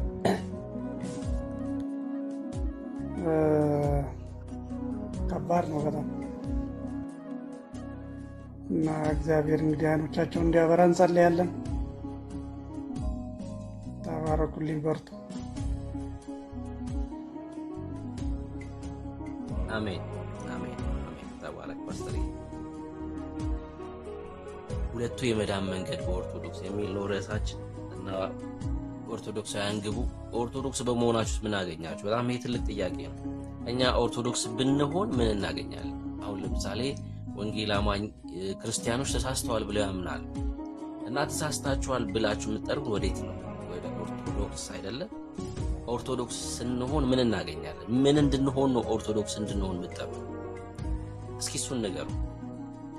መተን ኦርቶዶክስ ሆነን ምን እንድናገኝ አሁን በእኛ ህብረት የሆኑ ሰዎች ወደ ኦርቶዶክስ ሲሄዱ እኔ አይቻለሁ፣ ተመልክተናል። እዚህ ቲክቶክ ላይ ያገኙት ምንድነው? ጣጡስን ህይወትና ጆን እስኪናገባ ኦርቶዶክስ ኮንግና ተቀብሏል። የአርሴማን የከተማንና የበርሶማን ስዕል ተቀብሎ አይቻልም። ሊሰጧችሁ የሚችሉት በትልቅ የስጦታ መጠቅለያ ጠቅልለው ግብዳ አርት ነው ሊሰጧችሁ የሚችሉት የሰዎች ስዕል ማለት ነው። እኔ እሱን ተመልክቻለሁ። እስኪ እናንተ የኦርቶዶክስ ብትሆኑ ይሄን ታገኛላችሁ ብላችሁ ጥሩ እስኪ እንደዛ እናድርጋለን። አሸናፊ እንኳን ደህና መጣ። እንኳን ደህና ቆያችሁኝ። ከየት ቤተ እምነት ነህ? እኔ እንኳን ግማሽ ከኦርቶዶክስ ግማሹ ደግሞ ከፍልስፍና ውስጥ ነኝ። በየትኛው እናውራ? በፍልስፍና በኦርቶዶክሱ ማወቅ የምፈልጋቸው ነገሮች አሉ። አሁን አንተ እንዳልከው እዛ በገባ ወይም ደግሞ እዛ ያለው ምን አገኘህ ለምትለው ለሱ ቀለል ያለ መልስ አለኝ። በፍልስፍናው ግን ቀለል ያለው ምንድነው እኖራበታለሁ። በቃ ሌላ ምንም አዲስ ነገር የለውም። እየኖርኩበት ነው ማለት አልገባኝም። እየኖርኩበት ነው። ገብቷል? ቤት እምነት አለኝ ብዬ እየኖርኩበት ነው። ትምክት ማለት ነው። ለምሳሌ አንድ ሰዎች ሀገሬ ኢትዮጵያ ብለው ይመካሉ። አንዳንድ ሰዎች ደግሞ ብሄሬ እንደዚህ ነው ብለው ይመካሉ። ልክ እንደዛው ትንጻላሽና እሺ ቆይ አንዴ ጫጫታ ቦታ ነኝ ይወሉታለህ። እሺ አሁንስ አንተ ደግሞ ኦርቶዶክስ ነኝ ብለህ ትመካለህ አይደል? በቃ ትምክት አትበለብኝ። ትምክት አሁን የኔ ሐሳብ ትምክት እንዲሆን አይደለም የፈለኩት። በአንተ አመለካከት አትይ።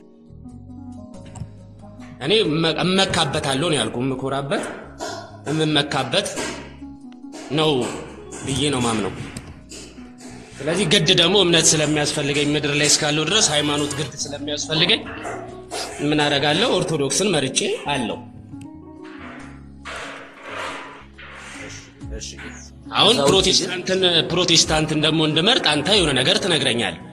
ፍልስፍናውን ደግሞ እንድመርጥ ደግሞ የሆነ ሰው የሆነ ነገር ቢነግረኝ ደስ ይለኛል። አይ ፍልስፍና ይቅርብን። አሁን እኛ አንድ ነፍስ ለማዳን አይደለ አቆ ፍልስፍናው ይቅርብን አለ። አዎ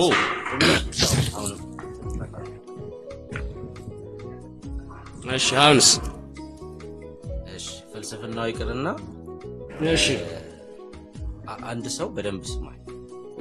እግዚአብሔርን እከተላለሁ ጌታ ኢየሱስ ክርስቶስ አዳኜ ነው ብሎ ሲያምን የሆነ ነገር ያስፈልገዋል አይደል? የሆነ ነገር ለዚህ ለምድር ከሆነ ምድራዊ ከሆነ ሃይማኖት ያስፈልገው ወይ ደግሞ ሃይማኖትን እምነት እያልኩ ነው እያወራሁ ያለሁት እንጂ ስለ ድርጅት አይደለም እያወራሁ ያለሁት። እምነት ያስፈልገው አንድ ሰው ለዘላለሙ ካልሆነ በስተቀር ለዚህ ለምድራዊ ነገር ከሆነ ኢትስትም ይሁን በድንጋይ ለምናምን አላምንም። ያ ነገር ከተደረገልኝ ድንጋዩንም ካመንኩ ለኔ እምነቴ ነው። ልዩነት የለውም። ስለዚህ ምድር ከሆነ እያወራ አሁን ግን አንተ ጋርና ለምሳሌ እኔ ሐሳቤን ስማ። መጀመሪያ ስለዚህ ምድር ከሆነ አንተ ኦርቶዶክስ ነኝ ብለህ እየኖርክ ያለኸው ስለዚህ ምድር እንዳንተ ሞኝ የለም፣ እንዳንተ ምስኪን የለም። ጳውሎስ ጌታ ኢየሱስ ክርስቶስ ለዚህ ምድር ብዬ አይደለም። ለምን ነው ማስተማር? እሺ ንገረኝ፣ ወይ ሐሳብህን ንገረኝ። ሐሳብህን ልስማ። ካልሆነ እኔ አይደለም ሐሳቤም መሰለ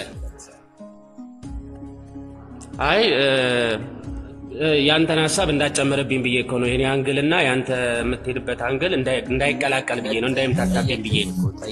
ጠየቀኝ። ምን ብለህ ጠየቅኩህ? ከዛ አሁን የሁለቱን ልዩነት ሐሳብህን ጨርስ። ሰው ሲያወራ የምታወራ ከሆነ ይረብሻል። ሐሳብህን ጨርስ። እሺ ሐሳቤ ለምሳሌ እኔ ያለሁበት ቤተ እምነትና አንተ የምትከተለው አለ አይደለ? እዚህም በክርስቶስ ነው የሚያምኑት፣ አንተ ጋርም በክርስቶስ ነው የምታምኑት። ሌላ ያለውን ነገር ትተህ ማለት ነው። ይሄ መጽሐፍ ማገላበጡ ምናምን የሚለውን ትተህ ለምን ያም ራሱን የቻለ የራሳቸው የሆነ ህግ እዚህ ጋር ስላላቸው ማለት ነው። አሁን አንተ የምትነግረኝ ምንድነው? አንተ እኔን ለማዳን እስቲ ክርስቶስ እንደዚህ ነው ትለኛለህ። እኔ ያለሁበት እምነት ደግሞ ካንተ የተለየ ከሆነች አዎ ኦኬ እላለሁ። ያለበለዛ ፍልስፍና ውስጥ ገባለሁ ያልኩ ፍልስፍና ውስጥ ነኝ ያለሁት ያልኩ ለዚህ ነው። ፍልስፍናው ደግሞ የራሱ የሆነ አንገል አለ። ለምሳሌ ክርስቶስ አንድ ጉንጭን ቢመቱ ሁለተኛውን ስጥ ብሏል አይደል? እና ህንድ ውስጥ የወጤት ደግሞ ማህተመ ጋንዲም እንደዛ ብሏል። ሌላውም ጋር ብትሄድ እንደዛው። ስለዚህ አሁን ጭብጥ ነው የምፈልገው ነው ማለት በፍልስፍናውም ቤት እኖራለሁ መንግስተ ሰማያትን ላላገኝ ይችላል። በክርስቶስ ግን ስመጣ ምንን አገኛለሁ ብዬ ነው ማምነው። ላይ ጽድቅን ነው ማገኘው ብዬ ነው ማምነው። መንግስተ ሰማያትን ወርሳለሁ ብዬ ነው ማምነው። እንደ መላእክቶች አሸበሽባለሁ ብዬ ነው ማምነው። ስለዚህ አሁን ያንተን እንዴት ነው መሆነው ነው? ኦኬ ያ ማለት አሁን ኦርቶዶክስ ነው አንተ በክርስቶስ ታምናለህ አይደል? እሱን ጨረስ። በክርስቶስ አምናለሁ እስካሁን እንደዛ ነው ያለው። መልካም አሁን በክርስቶስ ማመነ አንተ የዘላለም ሕይወት እንድታገኝ አድርጓል? ስላሉኝ እምነቷ ስላለችኝ ቤተክርስቲያኗ ስላለችኝ የዘላለም ሕይወት ታገኛለህ በክርስቶስ ኢየሱስ ከዳንክ በሱ መሰቀል በሱ መገረፍ ትድናለህ አለችኝ። ይኸው እስካሁን ተቀብያት እሺ ብዬ ያለው መች ነው እንደዛ ኃጢአትን ሳሰራ ኃጢአትን ሳሰራ ብሰራ እንኳን ንስሐ እየገባ ለምን እንደዛ እንደ ወንበዴው ባለቀ ሰዓት ከክርስቶስ ጋር እንደተሰቀለው እሱን ምሳሌ እየነገረችኝ ንስሐ ብትገባ እያለችኝ አስተማረችኝ። አሁን የፈለኩት እሷ አይተን እያስተማረችኝ ነው። ያ ማለት አንዴ ስማኝ አንተ ኃጢአት ሳሰራ አለች። አንተ ኃጢአት ሳሰራ መኖር ትችላለህ? የሰው ልጅ ሆኖ ኃጢአት ነው እንጃ ይከብዳል። ቢያንስ ክርስቶስ አጥብቆታል እኮ። እስቲ ያው ምን አለ መሰለ ላጠብቅ ነው የመጣሁት ብሎ ላጠብቅ ነው የመጣሁት አላለም። እንደዛ አላለም። ቃሉ ላይ ያላለውን ትናገር። እሺ አንተ ግን ኃጢአት ሳሰራ መኖር ትችላለህ ወይ ነው ጥያቄ? አልፎ አልፎ መስራት አይቀር። ለሱ ግን ንስሐ ገባለሁ። ኃጢአት የሚሰራ ታዲያ ወዴት ነው የሚሄደው? ንስሐ የሚባል ነገር አለ። ወደ ካህን ሄደህ ለካህን ትናገራለህ። ኃጢአት ለካህንም ባልናገር አንተ ወንድሜ አለህ አይደል? ለአንተ እባክህ ጸልይልኝ ብዬ ለአንተ እነግርሃለሁ።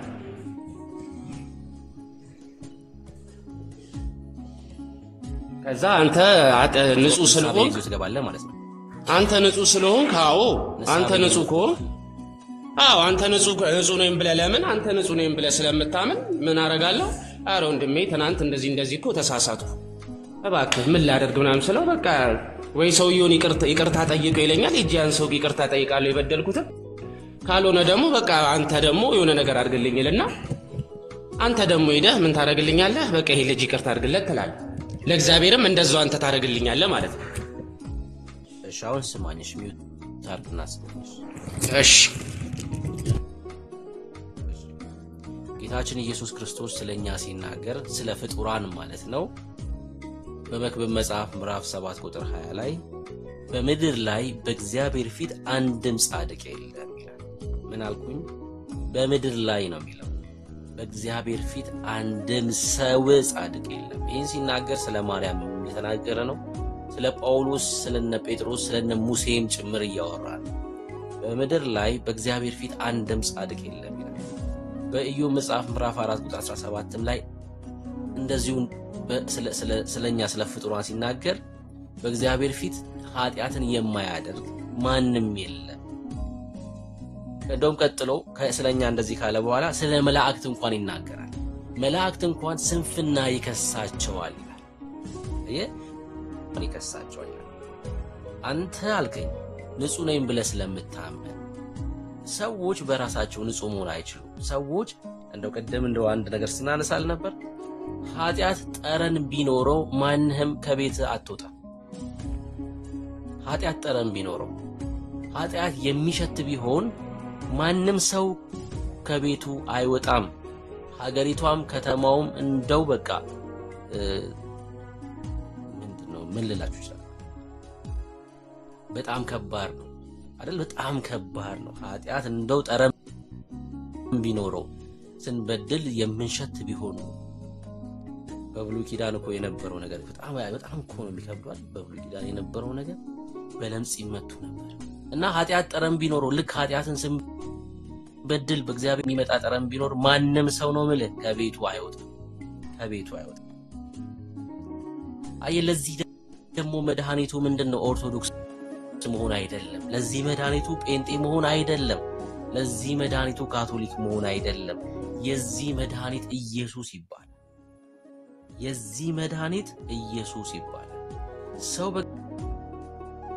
በእግዚአብሔር ፊት ደካማ ነው በቃ የሚድን ስለኛ ስለ ደካሞቹ ስለ ኃጢአተኞቹ ለዛውም ነው እኮ ማለት ለዛውም በፍጥረታችን የቁጣ ልጆች ለነበር ለኛ መስቀል ላይ ራሱን ማሳለፉ የዘላለም ሕይወት የሚገኘው በእኛ ብርታት በእኛ መጸለይ በእኛ መጾም በእኛ ተራራ ለተራራ መሄድ አይደለም። የዘላለም ሕይወት የሚገኘው የእግዚአብሔር መንግስት የሚወረሰው በክርስቶስ ኢየሱስ በመሆን ብቻ ነው። በዚህ ምድር ላይ የኛን ስጋ ይዞ መጥቶ የዕብራውያን መጽሐፍ ምዕራፍ 4 ላይ ምንድነው የሚለው? ከኃጢአት በቀር በነገር ሁሉ እኛን የመሰለ ኢየሱስ ክርስቶስ ነው ኃጢአት የማያውቀው ጻድቅ። እዚህ ምድር ላይ ከኖሩት ሰዎች አንድ ልጠራ የምችለው ኢየሱስን ብቻ ነው። በዮሐንስ ወንጌል መጽሐፍ ምዕራፍ 8 ላይ አንድ የምናውቀው ታሪክ አለ። ያቺ ኃጢአት የሰራች ሴት፣ ያቺ የበደለች ሴት፣ ያቺ ያመነዘረች ሴት ታሪክ አለ። በድንጋይ ተወግራ ልትገደል ይገባታል ብለው በጌታ በክርስቶስ ኢየሱስ ፊት አቀረቧት። ትክክል ናቸው ሰዎቹ። በሕጋቸው መሰረት በድንጋይ ተወግራ መገደል አለባት። ጌታችን ኢየሱስ ክርስቶስ ምን አለ መሰለ? ከናንተ በደል የሌለበት ከናንተ ንጹህ የሆነ ከናንተ ያልበደለ ይውገራት አለ። በዛ መካከል ይሄን ፍርድ ማድረግ የሚችል እኮ አንድ ሰው አለ። አየህ፣ እዚህ ሴት ላይ ድንጋይ ማንሳት የሚችል አንድ ሰው ብቻ አለ። እነዛ ሰዎች ግን ከሳሾቿ በዳይ ኃጢአተኞች ስለነበሩ ድንጋይ አንስተው መውገር አልቻሉ። ሁሉም ወደ ኋላ ተመለሱ። እጅን ሴት ይዘዋት መጡ እንጂ ሕይወታቸው እነሱም ያው ስለሆነ ማለት ሁሉም ከሳሾች ወደ ኋላ ተመለሱ። ጌታችን በምድሩ ላይ ይጽፍ ነበር ይላል።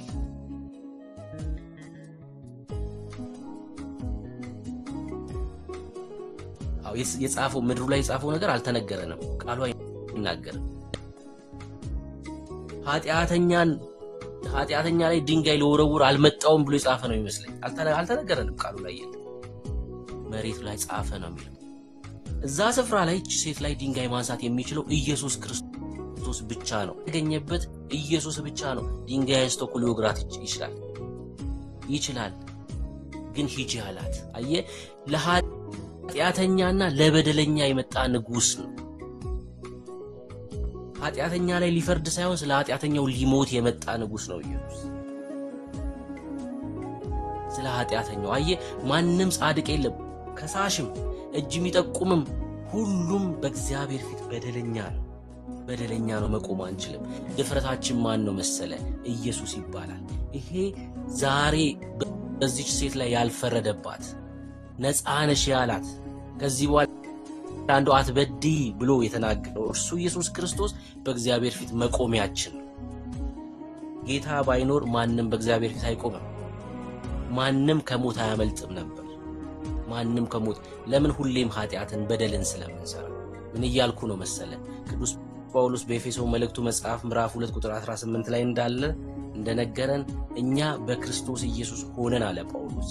እኛ እርሱ በፈጸመው ሥራ ሁላችን በአንድ መንፈስ ወደ አብ መግባት አለን አለ ጳውሎስ ይናገር። አየህ፣ ሁላችን ወደ እግዚአብሔር መግባት ምንችለው ሁለቱን ጥቅስ ለምን እንዳነሳውልን ላሳይ ስለፈለኩኝ ነው። ሁላችን በአንዱ መንፈስ ወደ እግዚአብሔር መግባት የምንችለው በእርሱ ሥራ ሲሆን ነው። በክርስቶስ ኢየሱስ ሥራ ሲሆን ነው። ስለ ሥራ ስናነሳ ኢየሱስን ብቻ ማናነሳ ከሆነ ሁላችንም ከእግዚአብሔር መንግስት እንጎላለን። በእርሱ ሥራ በክርስቶስ ሥራ ሁላችን የሚል ቃል ተናገረ ጳውሎስ። በእኛ ሥራ ከሆነስ በዮሐንስ ወንጌል መጽሐፍ ምዕራፍ 8 ላይ ሁሉም ወደ ኋላ ተመለሱ ነው የሚለው። ከሳሾቿ ሁሉ ወደ ኋላ ተመለሱ። ለምን?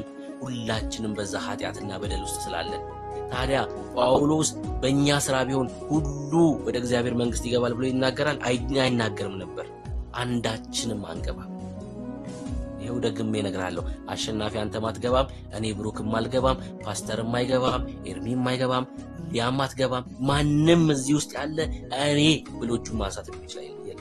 አይደለም እኛ ጳውሎስ አይገባም፣ እነ ሙሴ አይገቡም። ስለ ብሉይ ኪዳን ሳነሳ ሙሴን በጣም ደጋግሜ ያነሳዋለሁ። በጣም ነው በቃ በጣም ስለ ህይወቱ ሳነብ እገረማለሁ። በአዲስ ኪዳን ስለ ጳውሎስ ሳነብ እገረማለሁ። ግን አይገቡም፣ እነሱ እንኳን አይገቡም። አሸናፊ እውነቴን ነው የምልህ። ታዲያ ሰው የዘላለም ህይወት እንዴት ነው የሚያገኘው ካልከኝ፣ በጌታ በክርስቶስ ኢየሱስ በማመን በእርሱ ውስጥ በመሰወር በሰማያዊ ስፍራ በመቀመጥ ብቻ ነው የዘላለም ህይወት የሚገኘው። ይሄም ማድረግ የምችለው ደግሞ ከጌታ ጋር ተስማምተ ጌታ ኢየሱስ ክርስቶስን በመቀበል። ያ ማለት አንዴ ለስካውን ኦኬ፣ አልጨረስክም እንዴ? እሺ ሄድሽ ጨርስ። እሺ ይቅርታ። ያ ማለት ግን በክርስቶስ ኢየሱስ የዘላለም ህይወት እናገኛለን። በክርስቶስ ኢየሱስ የዘላለም ህይወት ካገኘን በኋላ የክርስቲያን ህይወት አንኖርም እያልኩ ነው? አይደለም። በክርስቶስ ኢየሱስ የሚያምን ሰው በደንብ ስማኝ፣ በክርስቶስ ኢየሱስ አምኖ ዳግም የተፈጠረ ሰው ደግሞ የክርስቲያን ህይወት ይኖራል። የክርስቲያን ህይወት ማለት ደግሞ ቅድስና ማለት ነው። ቅድስና ማለት ነው ከዛ እንደፈለግን እንኖራለን ማለት ነው? በጭራሽ አይደለም። ለምን ክርስቲያኖች ሆነናል? ለምን ከማይጠፋው ዘር ተወልደናል? ለምን የእግዚአብሔር ልጆች ሆነናል? ለምን መንግስት ቀይረናል? በዚህ ዓለም የሚኖሩ ግን የእግዚአብሔር ልጆች፣ በዚህ ዓለም የሚኖሩ ግን ሰማያዊ መታወቂያ ያላቸው፣ በዚህ ምድር የሚኖሩ ግን የዚህ ምድር ያልሆኑ ሆነናልና ምንድነው የምንኖረው? የቅድስና ህይወትን እንኖራለን። ጳውሎስ በሁለተኛ ቆሮንቶስ መጽሐፍ ምዕራፍ 3 ላይ ሲናገር የክርስቶስን መልክ እንደ መስታወት እያብለጨለጭን ከክብር ወደ ክብር እንለወጣለን። ምን ማለት መሰለ? የጌታ መልክ በእኛ እስኪታይ ድረስ የቅድስና ህይወት ከምን ወደ ምን? ከክብር ወደ ክብር መለወጥ ነው ክርስትና። የቅድስና ህይወት አለን። ክርስቲያኖች እንደዛ እንኖራለን። አንደክም ማለት ነው? አንወድቅም ማለት ነው? በጭራሽ። ስንወድቅ ስንደክም ታዲያ ለኛ ማን ያለን? አሁንም ጌታ ኢየሱስ ክርስቶስ። በዮሐንስ መልእክቱ በምዕራፍ 2 ቁጥር 1 ላይ ልጆች ሆይ ኃጢአትን እንዳታደርጉ ይሄን ጽፍላችኋለሁ፣ ማንም ኃጢአት ቢያደርግ ከአብ ዘንድ ጠበቃ። አቤት ይሄ ቃል እንዴት ነው ደስ የሚለው! ጠበቃ የሚለው ቃል ሎየር አይደለም። እሺ ወንድም እህቶቼ፣ አድቮኬት ነው። ሙሉ ውክልና ያለው ማለት እኮ ነው። ስለናንተ፣ ስለኛ፣ ስለ ልጆች ማለት ነው። በእግዚአብሔር መንግስት ስለምንታወቅ ስለኛ አድቮኬታችን ኢየሱስ ክርስቶስ ነው። ሙሉ ውክልና ስለኛ የወሰደ ጻድቅ የሆነ እርሱ ኢየሱስ ክርስቶስ አለን ነው የሚለው ቃል። ክብር ለኢየሱስ ይሁን። ታዲያ ምን እያልኩ ነው? ጴንጤ ሆነ እያልኩ ነው? አይደለም በጭራሽ። ጌታ ኢየሱስ ክርስቶስ ብቸኛ አዳኝ ነው ብለ መስክረ ተቀበል እያልኩ ነው። አሸናፊ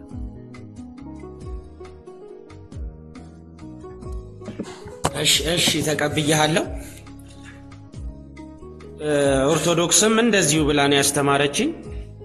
ስለዚህ ለማንኛውም ላለን ቆይታ አመሰግናለሁ። በጣም ነው የማመሰግነው። ሌላ ሰው ይግባና እስቲ ከሌላ ሰው ጋር ደግሞ ዲቤት የምታደርጉትን ላዳምጥ። እሺ ስማ ከዛ ደግሞ ታሪክ አለብክ ምናምን መጠየቅ ትችላለሽ፣ ማውራት ትችላለህ፣ እኔ ልታወራኝ ትችላለህ በውስጥ። በቃ ችግር የለውም። እኔም ደግሞ ብናወራ ጓደኛ ብንሆን ደስ ይለኛል። በቃ ችግር የለውም። አየው አረጋለሁ።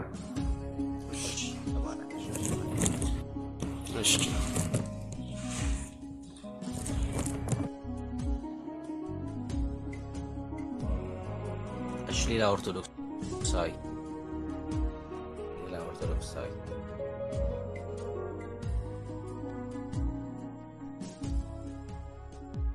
ቁጥር ብጽፉልን ቆንጆ ነው። ገስት ላይ ያላችሁትን ሰዎች መለየት አልቻልኩም።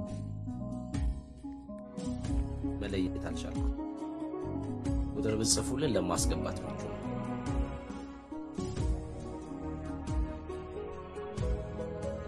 እሺ ሳራ እንኳን ደህና መጣሽ።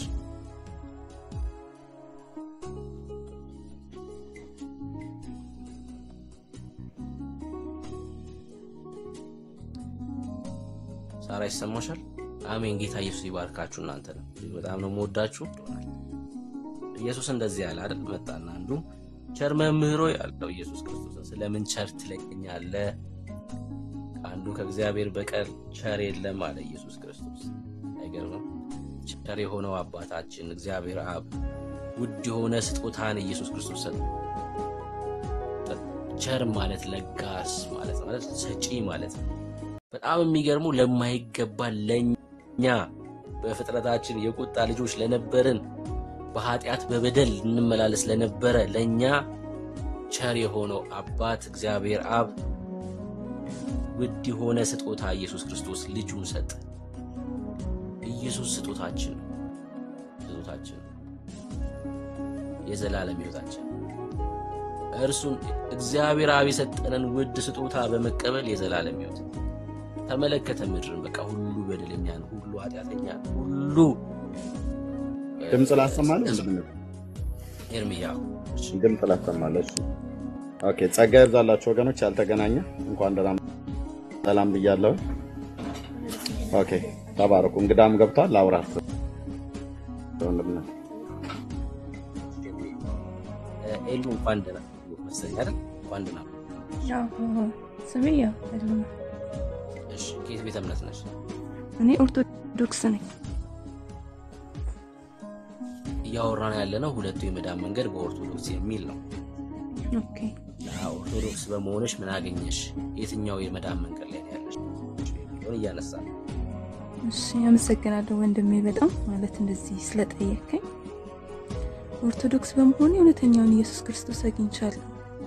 ቃሉ መጽሐፍ ቅዱስ የሚያስተምረውን ማለት ነው። ልክ በቃሉ በትክክለኛው ያልተበረዘውን ያልተስተካከለውን ቃል ከመጠመቅ ጀምሮ ድኝበት እንድኖር ክርስቶስን እንድመስል ዴይ ቱ ዴይ በማደርገው ነገር በቁርባኑ በስጋው ደሙ በመቀበል እንዲሁም በምግባሬ በማደርገው ነገር ሁሉ ያስባለሁ ማለት ኃጢአት እንዳልሰራ እጠነቀቃለሁ በቻልኩት መንገድና ያንን ህይወት ይዤ እንድኖር እና ፉል ኮንፊደንስ እንዲኖረኝ ወደፊት በቃ መንግስተ ሰማያትን እንድወርስ ምን ማድረግ እንዳለባቸው ምድር ላይ መጥቶ ያደረጋቸው የነበራቸው ነገሮች በደንብ ስላወቅኩኝ እሱን ነገር ተከትዬ እንድሄድ በደንብ ረድቶኝ ጣሉ። አሁን እዚህ ኮሜንት ላይ ያየሁም ነበርና የሚጠጣ የሚያደርገው ነገር ያ ፐርሰናሊ የሰውየው ችግር ነው እንጂ ኦርቶዶክስ እውነት ለመናገር እኔ በፈጣሪ ስም ነው የምምልላችሁ ማለት እኔ ኦርቶዶክስ ነኝ፣ ግን አልኮል አልጠጣም። አልኮል የሚጠጣ ሁሉ ኦርቶዶክስ ማለት አይደለም። ፐርሰናሊ የአንድ ሰው ችግር ነው። ያ ደግሞ እኛ ማግለል አንችልም። ጌታችን መድኃኒታችን ሞቶለታል እሱም አይደለም ሰው ጠጣና ያ ሰውዬ ኃጢአተኛ ነው ስለዚህ ኦርቶዶክስ ይውጣ ማለት አይቻልም። ያንንም አቅርበን እንድንኖር ስርዓት እንዲኖረን ንስሐ አባት ጌታችን መድኃኒታችን በነገረን መሰረት አባቶችን እንድንቀበል ባረገ መሰረት በዛ መንገድ እየሄድን ያለ ነው። ሃይማኖቷ የምታስተምረው ግን እውነት ለመናገር ጠጡ አትልም። ክርስቶስ ወይን ሰጥቷል። አይታችሁ ከሆነ የሐሙስ ቀን ራት ላይ በነበረው ፕሮግራም ላይ ወይን ሰጥቷቸዋል። አትስከሩ ነው እንጂ ያለው አትጠጡ አላለም። ሰው ሲጠጣ ደግሞ ወደ መጥፎ መንገድ ይመራዋል ነው የሚለው። ያንን ነገር እንድትጠነቀቁ ነው ያለው እንጂ አትጠጡ አላለም። አንደኛ ነገር ግን ያም ቢሆን እኔ መንገድ እንዳቅ ያደረገኝ እኔ ኦርቶዶክስ ነኝ። ከልጅነት ጀምሮ ኦርቶዶክስ ነበር። ክርስቶስ ጠጡ ካለ አንቺ ደግሞ እኔ ስለማልፈልግ አልኮል ከጠጣክ ይላል። አልኮል ከጠጣችሁ ወደ መጥፎ መንገድ ይመራል፣ መንገዱ ነው። ስለዚህ ለምን ባልጠጣም ችግር አለው? አልጠጣም ብዬ እኔ አሁን አልጠጣም። የማይጠጡ በጣም ብዙ ሰዎች አሉ እኔ የማውቃቸው። ሃይማኖቷ ጠጡ ጭራሽ አትልም። እውነት ለመናገር ግን እናንተ ምን ታውቁት ያክል ነው። ማህበር ላይ ሄደሽ አልጠጣም ስትያቸው ሰዎቹ ቤንቶች እንዴት ነው ሰላም?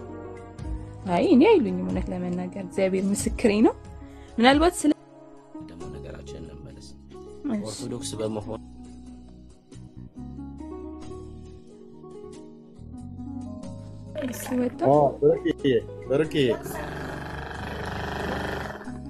ብርቅዬ ና ገበታ የሆነ ነገር ነካለ ብዬ አንተን ነካው። ና ወንድምነት ተመልሰህ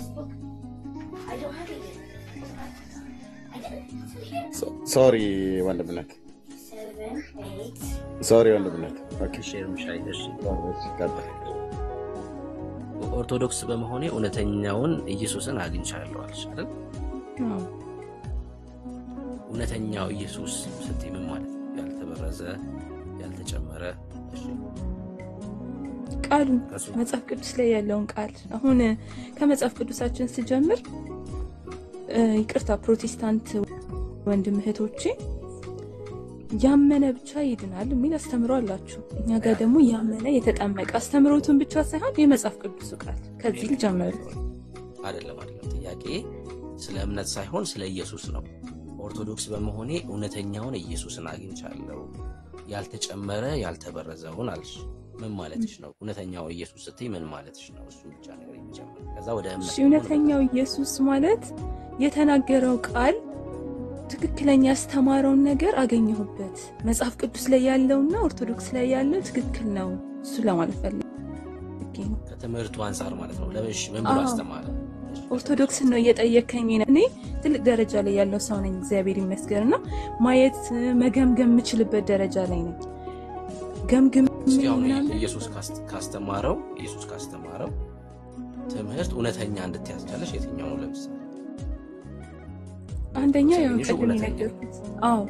በጥምቀት ያመነ የተጠመቀ ይድናል። አንድ ሁለተኛ ስጋውና ደሙ አማናዊ እውነተኛ ስጋና ደም ነው ያለው። ሌላ ቤተ እምነቶች ላይ ምሳሌ ነው የሚባለው። እኛ ግን አማናዊ ትክክለኛ ስጋና ደሙ ነው እየተቀበልን ያለነውና አሁን ሁለቱን ኤግዛምፕል ጠቀስኩልክ። ጥሩ ያመነ የተጠመቀ ይድናል የሚለውን ስለ በኦርቶዶክስ ስላገኘሽ እውነተኛ ያልፈጸመ ደግሞ የክርስቶስን ይሄን ትምህርት ያልፈጸመ ደግሞ እውነተኛ ኢየሱስ አይሆንም ማለት ነው። እውነተኛውን ኢየሱስ አላገኘውም። አንቺ አምነሽ የተጠመቅሽው? እኔ ስጠመቅ ገና ልጅ ነኝ። ምኑን አምኜ ነው የምጠመቀው? ግን ቃሉን አይተው ከሆነ ያመነ የተጠመቀ ነው የሚለው ሁለቱንም ማለት ነው።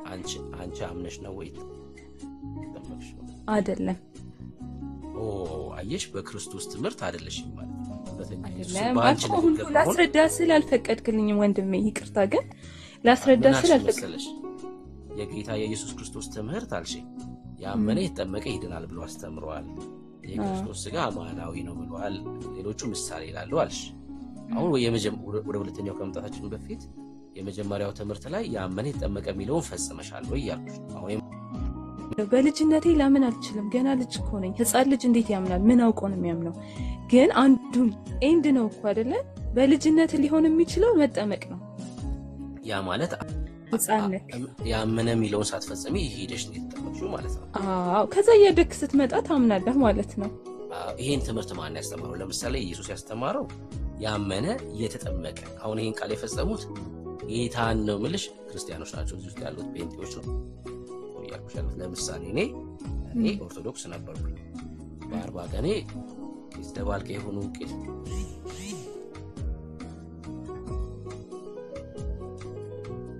ተደፍርስ ማመቅ ያለው በ40 ቀኔ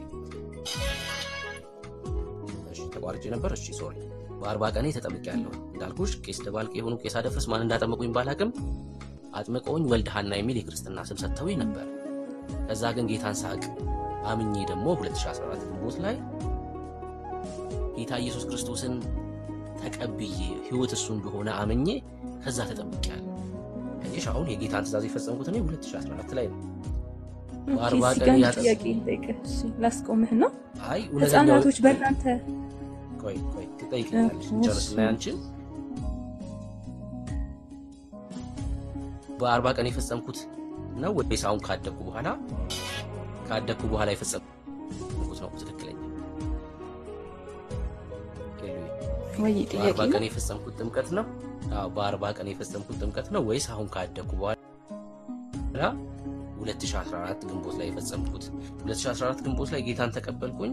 2015 ህዳር ላይ ተጠመቅኩኝ። የትኛው ነው ትክክል? እንደኔ ልጅ ሆነ የተጠመቀው ነው ትክክል። የዛ ጊዜ ነው ክርስቶስን ያገኘኸው ብዬ። እስከዛ ሰዓት ክርስቶስን እኮ አላገኘኸውም ማለት ነው። እስከምታደግ ማለት ነው። ሰላምን የተጠመቅኩት ነው እውነተኛው ማለት ነው። እስኪ ከመጽሐፍ ቅዱስ አሁን ቅድም ባልሽው መሰረት እሱ አይደለም ትክክለኛ እያልሽ ነው እኮ። አሁን ራሱ ኢየሱስን ውሸተኛ እያረግሽው ነው እኮ። እዚህ ጋር ላስቆመ የሚለውን እና ያመነ የተጠመቀንም ማለት ነው። ዘ ሴም ታይም ነው የሚለውና አመኘ ተጠምቅ ያለው ፕሮቴስታንት ህፃናት ልጆች ፕሮቴስታንት ሆነው ህፃናት እኛ አይቆይሽ አይ እኮ አንተን እሺ ስፔሲፊካሊ ያንተ ልጆች ወይ ህፃን ሆነ አልዳንክም በልጅነት የኛ ይቆይሽና የኛ ነግርሻለሁ የኛ ይቆይሽና እስኪ አንቺ ልምምድ አንቺ በ80 ቀንሽ ተምርሻል ሴት እንደሆነች ለሱ ትምህርት እስኪ ጌታ ያስተማረበት ካለ ሳታምኑ እንደወጣኑ ናችሁ ተጠመቁ ወይ ደግሞ እየተጠመቀም ካለ እስኪ ያሳየን ከእግዚአብሔር ቃል። ኦኬ እሺ ላስረዳሽ ያኔ ሶኪያት መልስልኝ። እኔ መጀመሪያ ያመነ የተጠመቀ ይድናል አይደል ያልኩ እሱን ቃል ያመነ የተጠመቀ ይድናል። አንደኛ ጌታዬ መድኃኒቴ ኢየሱስ ክርስቶስ ሞቶልኛል በሱ እኔ ድኛለሁ። ኖርማሊ ግን ለመዳን ስራ ስለሚያስፈልግ ሂደት አለው አይደለ? ያመነ አምኛለሁ ኦሬዲ የተጠመቀ ይድናል። እጠመቃለሁ በልጅነቴ እጠመቃለሁ። ካልተጠመኩ ክርስቶስን ላገኘው አልችልም በ40 ቀኔ እና ሴት ልጅ ደግሞ በ80 ቀን ነው። እኛ በ80 ቀን ነው የምንጠመቀው በማቀው ማለት ነው። ስፔሲፊካሊ እኔ በማቀው የዛ ሰዓት እኔ ክርስቶስን ተቀብየዋለሁ። አሁን አንተ ባልከው የትኛው ነው ትክክል 40 ቀን የሚለውን አሳየኝ 80 ቀን የሚለውን አሳየኝ ካልከኝ አንደኛ እናንተ ይሄንን ነገር አትቀበሉም። አዋልድ መጽሐፍትን ምናምን እንቀበልም ትላላችሁ። የድሮ አባቶቻችን አርቅቀው አሳይተው መቼ መጠመቅ እንዳለብን ያመጡት አለ። ክርስቶስ እየሰማኸኝ ነው እንደምን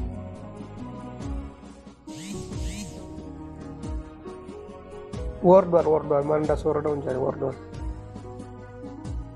ብሩኬ ምን ሆነ ኔትወርክ ነው ያስወጣው? እሺ እህትዬ ሜርሲ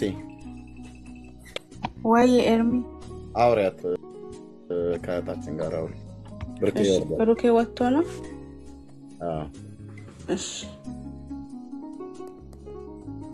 እሺ ኤሉ ወይ እሺ በ80 ቀን የተጠመቅሽው አይደለ? እሺ በ80 ቀን መጠመቅሽ ይሄው እንግዲህ ማርቆስ 16:16 ስትጠቅሺ ሰምቼሽ ነበር። ወይ ብሩክም ጠይቆኝ ነበር ይሄንን ጥያቄ። በቃ ቆይ እየመጣ ነው። ቆይ እየገባ ነው እሱ። ከገባ ከሱ ጋር ትቀጥያለሽ። አንድ ቁጥር ጽፏል ኢንቫይት ተደርጓል መሰለኝ።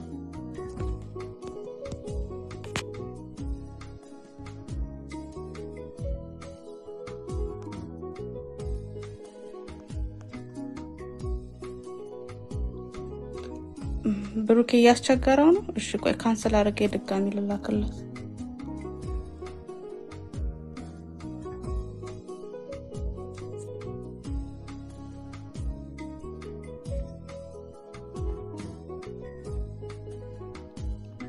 እሺ ኢንቫይትድ ነው። አይ ዶንት ኖ ዋይ ለምን እንደማያስገባው። ብሩክ ወይ ወጥተህ ትገባለህ?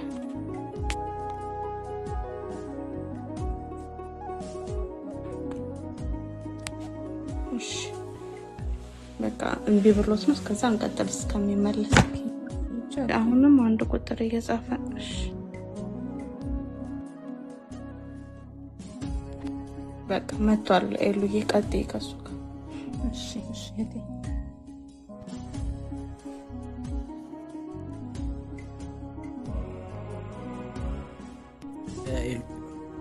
አቤት ሶማሌ አለ አቤት ለምን አላውቅም። አስወጥተን ቲክቶክ እሺ ቀጥይ እየሰማሁሽ ነበር። እሺ ልጨምርልህና ምንድን ነበር ያልከኝ? ይቅርታ ግን በ40 ቀንና በ80 ቀን መሆኑን እንዴት አወቅሽ ነው? ነው እንደዛ ሳይሆን ጥያቄ በ40 ቀንና በ80 ቀን እንድትጠመቂ ጌታ አስተምሯል ማለት ያለ እምነት ማለት ነውና ያለ እምነት እንድትጠመቂ ያስተምሯል ወይ ደግሞ ልክ አንቺ እንዳረግሽው በልጅነቱ ያተኛ ክርስቶስን በዚህ ስለሆነ እየመዘንሽ ያለሽ አንቺ ማለት ነው። እሺ በ40 ቀንና በ80 ቀን ብሎ አስተምሯል ወይ ነው መሰለኝ ጥያቄክ? አይ ቀኑ አይደለም። እሺ ዋናው ቁም ነገር ቀኑ ሳይሆን እምነት የሌለው ጥምቀትን ነው ዋናው ያነሳው። እምነት የሌለውንማ ያው ቃሉ ላይ እኮ የነገርኩ ያመነ የተጠመቀ ይድናል ነው ያለው። መጠመቅ ግዴታ እንደሆነ ነግሮናል። እና ደግሞ ጊዜው የለም አይደለም ያመነ ይልና እናንተ አሁን ብዙ ጊዜ የምታረጉት ቅድሚያ ማመን ነው የምትሉት፣ ግን አምነህ መጠመቅ አለብህ ነው የኔ ፖይንት። ምክንያቱም ቃል ያመነና የተጠመቀ ነው የሚለው አይደለ? ይድናል፣ ያላመነ ይፈረድበታል። አንቺ ግን ሳታምኚ ነው የተጠመቅሽው። አንቺ አላመንሽም እኮ። ምክንያቱ ደግሞ የኔ ምክንያቱ ስፔሻል ኬዝ ነው እያልኩኝ፣ ህፃናቶች ሊያምኑ አይችሉም፣ ልጆች ናቸው። ስለዚህ መጠመቅ ነው ያለባቸው። ክርስቶስን እንዲለብሱ ክርስቶስን እንዲመስሉ መጠመቅ አለባቸው። ፕሮቴስታንት የሚወለዱ ልጆች ግን ገና አድገው እስከሚያምኑ ድረስ ክርስቶስን አይቀበሉም ማለት ነው። እስኪ ከቃሉ አሳይኝ አንቺ ማን ነው እሱን እንድታረጉ? መጠመቁንማ እየነገርኩህ እኮ ነው። ይሄ ራሱ እኮ የምነግርህ ጥቅስ እኮ በቂ ማስረጃ ነው እኮ። አይ ይሄኛው ጥቅስማ ይኸውልሽ ወይ ነው ያመነ የተጠመቀ ይድናል ይልና ቀጥሎ ምንድነው የሚለው? ያላመነ ይፈረድበታል አይደል? በዚህ ጥቅስ መሰረት ኤሉ ፍርደኛ ነሽ እኮ አንቺ። ለምን አምነሽ አይደለም የተጠመቅሽው? ያላመነ ይፈረድበታል ስለሚል አንቺ አማኝ አይደለሽም። እንግዲህ የሚፈረድባቸው መካከል ነሽ ማለት ነው። አይ እንደዛ አይደለም። አላመንሽም አምነሽ አይደለም። አይ እንደዛ አይደለም። ያመነ የተጠመቀ ይድናል፣ ያላመነ ይፈረድበታል ይላል። ነገር ግን ይሄ መቼ ነው የሚሆነው? ባወቅበት ሰዓት ነው እንጂ ገና ለህፃናቶቹ ይሄ ነገር አይሰራም። ገና የ40 ቀን ህፃንና የ80 ቀን ህፃን ይፈረድበታል ማለት አይደለም። ጌታን እንዲመስሉ እኔ በጥቅሱ መሰረት ነው ጥቅሱ ለህፃናት ስፔሻል ኬዝ ካለው መጽሐፍ ቅዱስ ያሳያል። እሺ አሁን የማርቲን ሉተር ኪንግ የራሱ ስፔሻል እንትን እሱ ላይ ያለልህ በደንብ ያብራራዋል ብዬ ነው። ሞር ማወቅ ከፈለክ አሪ ስለ ዶክተር ማርቲን ሳይሆን የእግዚአብሔር ቃል ነው። ያው የፕሮቴስታንት መልስ ስራዎች እሱ አይደለ? እሱ ላይ ደግሞ በደንብ ያብራራዋል ይሄንንም ቃል ብዬ ነው። የፕሮቴስታንት መስራች ማርቲን ሉተር አይደለም። ክርስትና ከክርስቶስ የሚጀምር ነው። ሪፎርመሮች መስራች ናቸው ማለት አይደለም። እሺ ሪፎርመር ያው እንደዛ ማለት እኮ ነው። ከቃሉ ላይ ያሳይ። ከቃሉ ላይ ልጆች መጠመቅ እንዳለባቸው የሚያዝ ወይ ደግሞ ተጠመቁ ካሉ ልክ እንዳንቺ እንዳረግሽው አሳይ። ከእግዚአብሔር ቃል እኮ ላሳይህ የነበረው ከሱ ቃል ነው እኮ። ህፃናት እንዴት እንደሆነ ከናንተው እንዲመጣ ብዬ ስላሰብኩ ነው።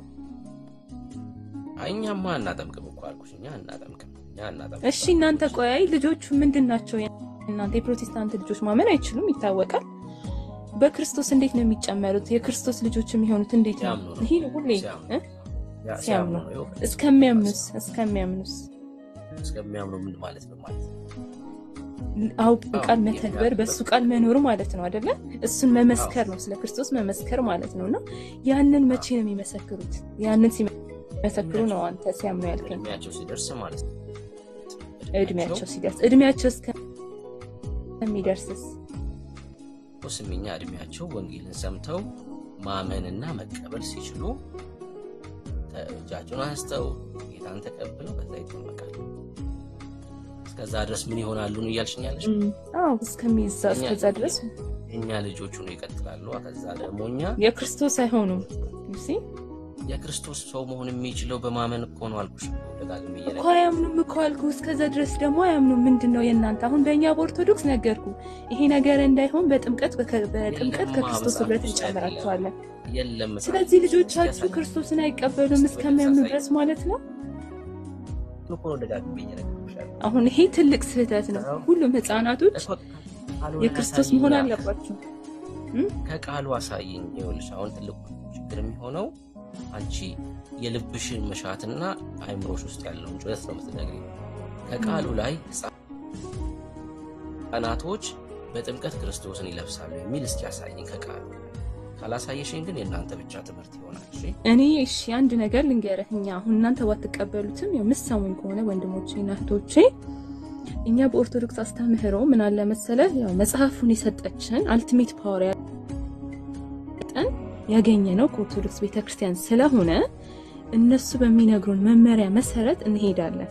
ኢቭን መጽሐፉ ላይ አንዳንድ ሰዎች በተሳሳተ ሲተረጉሙት አሁን ከሰው ወደ ሰው ይለያያል አተረጓጎም። ይሄ ነው ትክክል ብለው በቀኑና አውግዘው የሚለዩ አባቶች አሉን። መቼ መጠመቅ እንዳለብን እንዴት ከክርስቶስ ጋር ህብረት ማድረግ እንዳለብን ያሳዩን። አሁን አንተ ባልከው መሰረት እናንተ ገና ልጆቹ እስከሚያምኑ ድረስ ክርስቶስን አያገኙትም ማለት ነው። ስለዚህ የሆነ የበላይ አካል ሚደኝ ያስፈልገዋል ማለት እኮ ነው። ይሄንን ነገር ኢቭን ባስተምሮታችሁ መካከል ልዩነት የተፈጠረው እኮ ስለሌለ ነው። ጭንቅላትሽ ውስጥ አሁን ያለውን ጩኸት ብቻ መናገር ጀመርሽ። ይቅርታ እንግዲህ አይ ላስረዳህ ብዬ ነው። የቱን አስረጅኝ ስላልከኝ ነው። አዎ ምን መሰለሽ ቃሉ ላይ ከሌለ ይኸውልሽ የእናንተ አባቶች የተናገሩት እንደ ቃሉ ካልሆነ የእናንተ አባቶች መሆናቸው ይቀርና ምንጅላቶች ይሆናሉ። አንድ አባት የሚሆነው እንደ ቃሉ ሲያስተምር ለእናንተ ለምታደርጉት ልምምድ መጽሐፍ ቅዱስ ጠቅሶ ካላሳየሽ ድረስ አባት ሊሆን አይችልም። ይሽ የእናንተ አባቶች ትምህርትን ሊያደርጉ ይችላሉ፣ ትምህርትን ሊሰሩ ይችላሉ። የመጽሐፍ ቅዱስ ዳቶች ትምህርት ነው። እኛ ደግሞ ስነግርሽ ምን ብዬሻለሁ? ሰው ጌታን እስካልተቀበለ ድረስ የጴንጤ ልጅ ስለሆነ ብቻ ክርስቲያን ይሆናል ወይ ደግሞ የክርስቲያን ልጅ ስለሆነ ብቻ ክርስቲያን ይሆናል የሚል መጽሐፍ ቅዱሳዊ ትምህርት ስለሌለ ሰው ክርስቲያን የሚሆነው ጌታ ኢየሱስ ክርስቶስን በመቀበል ብቻ ስለሆነ ክርስቲያን የሚሆነው። አሁን አንዳንዶች ናቸው ሙስሊም ይሆናል። እስልምና በራሱ እኮ እስልምና የሚያስተምረውን አምላክ ብሎ የሚናገረውን ሲያምን ነው እስላም የሆነው ሰው። ሰው ምንም እስካላስተዋለ ድረስ ምንም እምነት የለውም። በጣም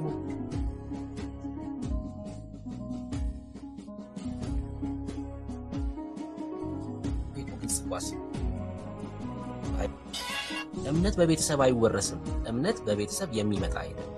በቤተሰቦቻችሁ ሀብት ካላችሁ ሀብታቸው ነው ድረስ ይሄኛው እምነት ተከታይ ነው አይባልም። የሙስሊም ልጅ ስለሆነ ሙስሊም ነው ማለት አይደለም። ሰውየው አምኖ እስልምና ትክክል ነው ብሎ እስካልተቀበለ ድረስ የሙስሊም ልጅ ስለሆነ በ40 እና በ80 ቀን ቢሞት አንድ ጻሊ ሲሆን ሊገባ ነው እንዴ? የሙስሊም ልጅ ስለሆነ ተው እንጂና ታስተውሉ። ልጁ የሙስሊም ልጅ ነው። እሺ በ80 ቀኑ ሞተ። ምንም የማያውቅ ልጅ ነው ይሄ ሰው ልጅ። የሙስሊም ልጅ ሆኖ እንዲፈጠር መርጦ አይደለም የተፈጠረው። የሙስሊም ልጅ ስለሆነ ሲሆን ሊገባ ነው። የኦርቶዶክስ ልጅ ስለሆነ ሲሆን ሊገባ ነው። በ80 ቀኑ ስለሞተ የጴንጤ ልጅ ስለሆነ እግዚአብሔር ጻድቅ ፈራጅ የሆነ አምላክ ጻድቅ ፈራጅ ምንም በማያውቀው በልጅነቱ ምንም በማያስተ እንዴት ሲኦል ይገባል? በጭራሽ። ሰው ሲኦል የሚገባው ጌታ ኢየሱስ ክርስቶስን ሲቃወም ብቻ ነው። ሲቃወም ብቻ ነው። ልክ ወንጌሉ ተነግሮት ለምሳሌ ይሄሉ እየነገርኩሽ ነው ያለሁት እየነገርኩሽ ነው ጌታ ኢየሱስ ክርስቶስ ብቸኛ አዳኝ ነው ብዬ እየነገርኩሽ፣ አይ ከእርሱ ውጭ አዳኝ አለ እስቲ አሁን አንቺ እየተቃወምሽ ያኔ ሲኦል ትወርጃለሽ። ያኔ ሲኦል ለምን መቃወም ችለሻልና ማለት ነው። ወመጥቼ ደግሞ ላሳይሽ ስለዚህ እናንተ ጋር ምሳሌ ነው ትላላችሁ። እኛ ደግሞ የጌታ ራትን አማናዊ ብለን ስለምናምን አልሽ ለእውነተኛው ክርስቶስ እኛ ጋር አላልሽ። አሁን ይሄ አንደኛው የመዳን መንገድ እየፈተሽ ነው። እሱ ራሱ ትምህርት እንዳለው እያሳየሽ ነው። ወደ ሁለተኛው የመዳን መንገድ ደግሞ እንመጣለን። እስኪ አማናዊ ነው የጌታ ራት ብሎ ያስተማረ ሐዋርያ ጌታችን ራሱ ማስተምሮ ከሆነ እስኪ ከእግዚአብሔር መጀመሪያ ቅድም ከተናገርከው አንዳንድ ፖይንቶች ላንሳ። the only የሚያድነን እግዚአብሔር ክርስቶስ ብቻ ነው ሊያድነን የሚችለው። እኛ ጋር ይሄ ነው ያለው ቃል። አይ እንዳይበላሽ ብዬ ነው ስህተት እንዳይፈጠር። እኛ የሚያድነን ክርስቶስ ብቻ ነው። እኔ አምላኬ ጌታዬ መድኃኒቴ የሞተልኝ ክርስቶስ ብቻ ነው። አሳይሻለሁ አዳኞች እንዳሉ። ስለ ኦርቶዶክስ ከኦርቶዶክስ በላይ ያለ የሚያውቅ ያለ አይመስለኝም። እኛ ነን እየኖርንበት። እኔ ነኝ እየሄድኩ ያለሁት ምናምንና እኔም ማውቀውን ይሄኛው አንድ ከኦርቶዶክስ ካንቺ ሳይሆን መጠይቀው ይሉዬ ከኦርቶዶክስ መጽሐፍቶች ነው መናገር። ያንቺ አይደለም። ኦርቶዶክስ መጽሐፍቶች አሏት። መጽሐፉን ቢሆን ፐርሰናሊ አንተ ባልከው በግላዊ በአንድ ሰው የሚተረጎም አይደለም።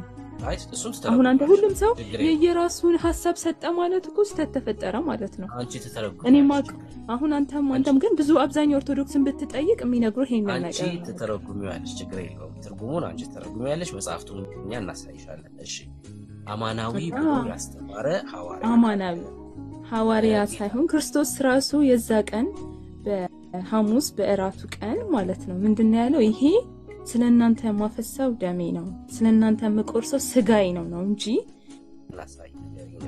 እኮ ስለ አማናዊ ማለት እኮ እውነተኛ ማለት ነው በነገራችን ላይ እውነተኛ ያለበትን አሳይ እኮ እውነተኛ ይሄ ስለናንተ መቆርሰው ስጋዬ ነው ነው ያለው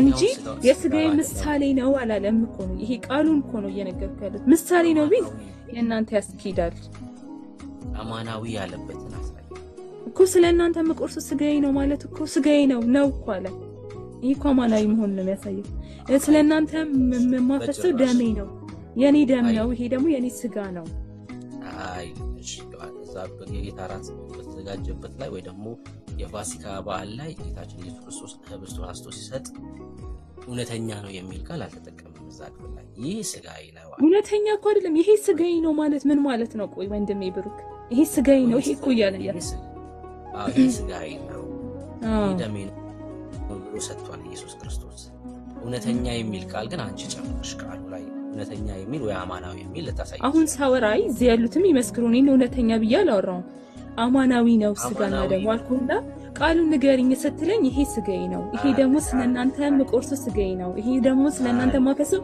ደሜ ነው አለ እንጂ ቃሉ አማናዊ ነው አማናዊ ያልኩት እኮ አማናዊ ስጋው ነው እንጂ ቃሉ እንደዚህ ይላል ቃሉ ላይ አለች ወርዷ እውነተኛ የምትለው ወርድ አለች አላልኩ አንቺ ወርዱ አለ ብያለሁ ስለ እግዚአብሔር መስክሩ እንዴ አንቺ ነሽ የጨመርሽው ገብቶሃል ምን ብሩክ እኔማ ያልሽ አዳምጠኝ እውነት እኔ በእግዚአብሔር ስም እንድታዳምጠኝ ፈልጋለሁ እኔ ያልኩት ኦርቶዶክስ ላይ ቃል አለ ወይ አልከኝ አው ሰማኝ ቃል አለ ወይ እንደዚህ ሚል አልከኝ ስትለኝ ምን አልኩ ይሄ ስለናንተ መቆርሶ ስጋዬ ነው ይሄ ደግሞ ስለናንተ ማፈሰው ደሜ ነው አለ ይሄ ማለት ይሄኛው ማለት እውነተኛ መሆኑን ያሳያል እኔ ጥያቄ አማናዊ የሚለውን ከየት አመጣሽ ነው ነው እናንተ ይሄ ማለት አማናዊ ቆይሽ አንተ ተምረሃል ላይ ቲንክ ዓለማዊ ትምህርትና ይሄ ማለት ምን ማለት ነው የሚያሳየው ይሄ ማለት ኤግዛክትሊ ቦታው ላይ ያለ ነገርን ነው የሚያሳየው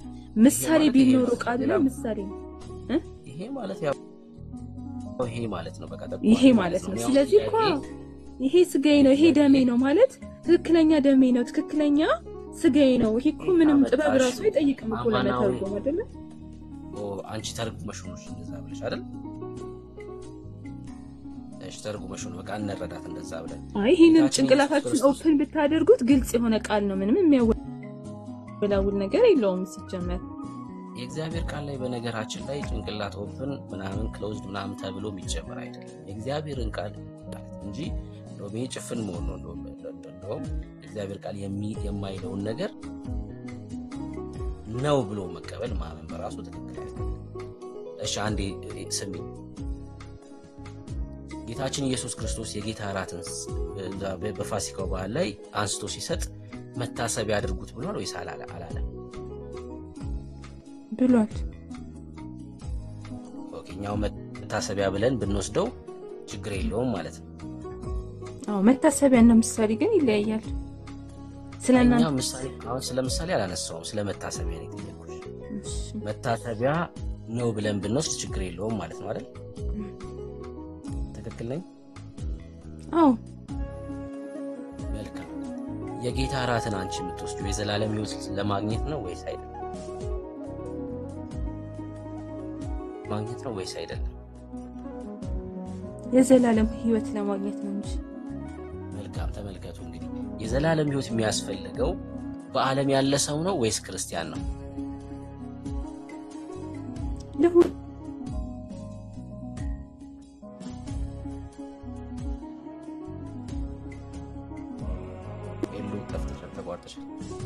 አለ እሺ የዘላለም ሕይወት የሚያስፈልገው በዓለም ያለ ነው ወይስ ክርስቲያን ነው ማለት ነው የዘላለም ሕይወት እንዲያገኝ ወደ ጌታ መጠሪው ክርስቲያኑን ነው ወይስ በዓለም ያለው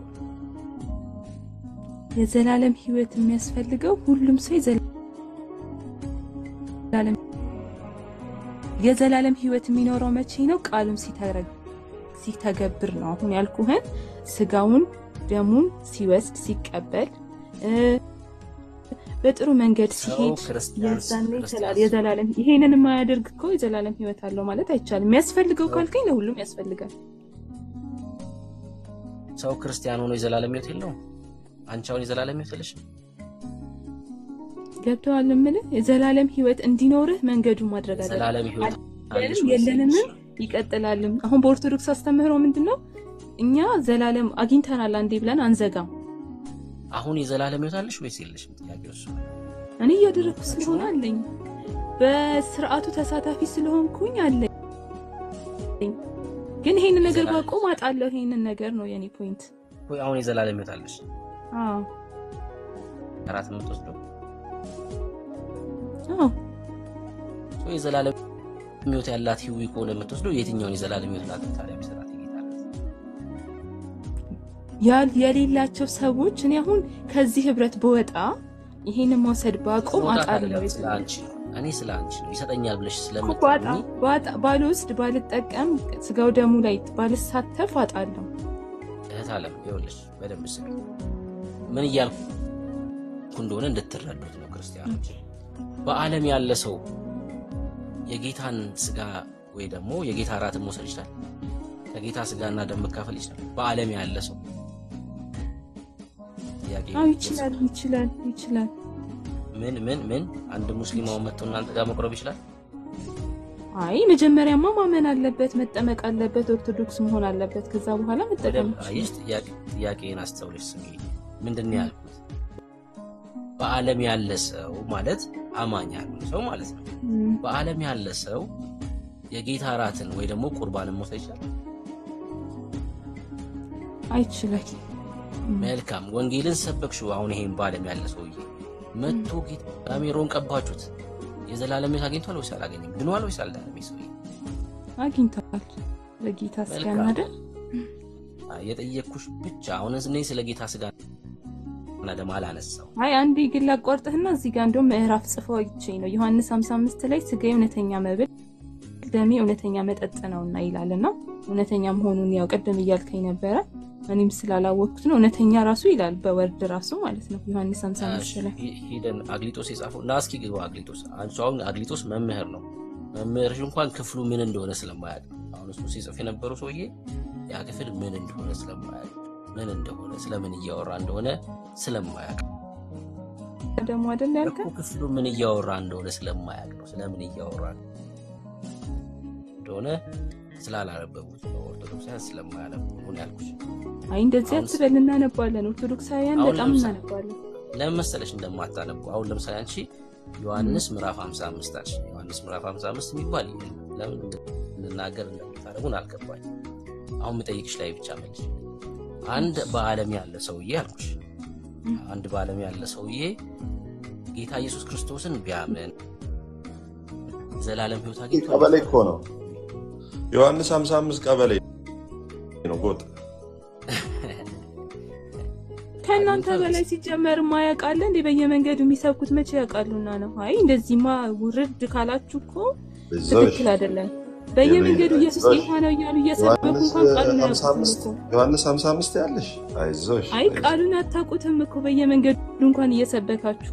እኔ ግን በክርስቶስ ፍቅር ወንድሞቼ ናችሁ ብዬ እያወራሁ ነው። እኔ ተራ ምእመን ነኝ። ግን ወጥቶ ኢየሱስ ጌታ ነው እያለ እንኳን ቃሉን አላወቀም። አይዞሽ ዮሐንስ 55ን በኋላ ከኔ ጋር ታወሪያለሽ። አይ 55 ኖሮ አያውቅም እና ይቅርታ በይ። ስርዓት ያዝ በቃ ይቅርታ በይ። ዮሐንስ 55 አንድ ያግስቶስ አሁን አንድ ይገባ ሚታክ ይቅርታ በይ። ዮሐንስ 55 የለም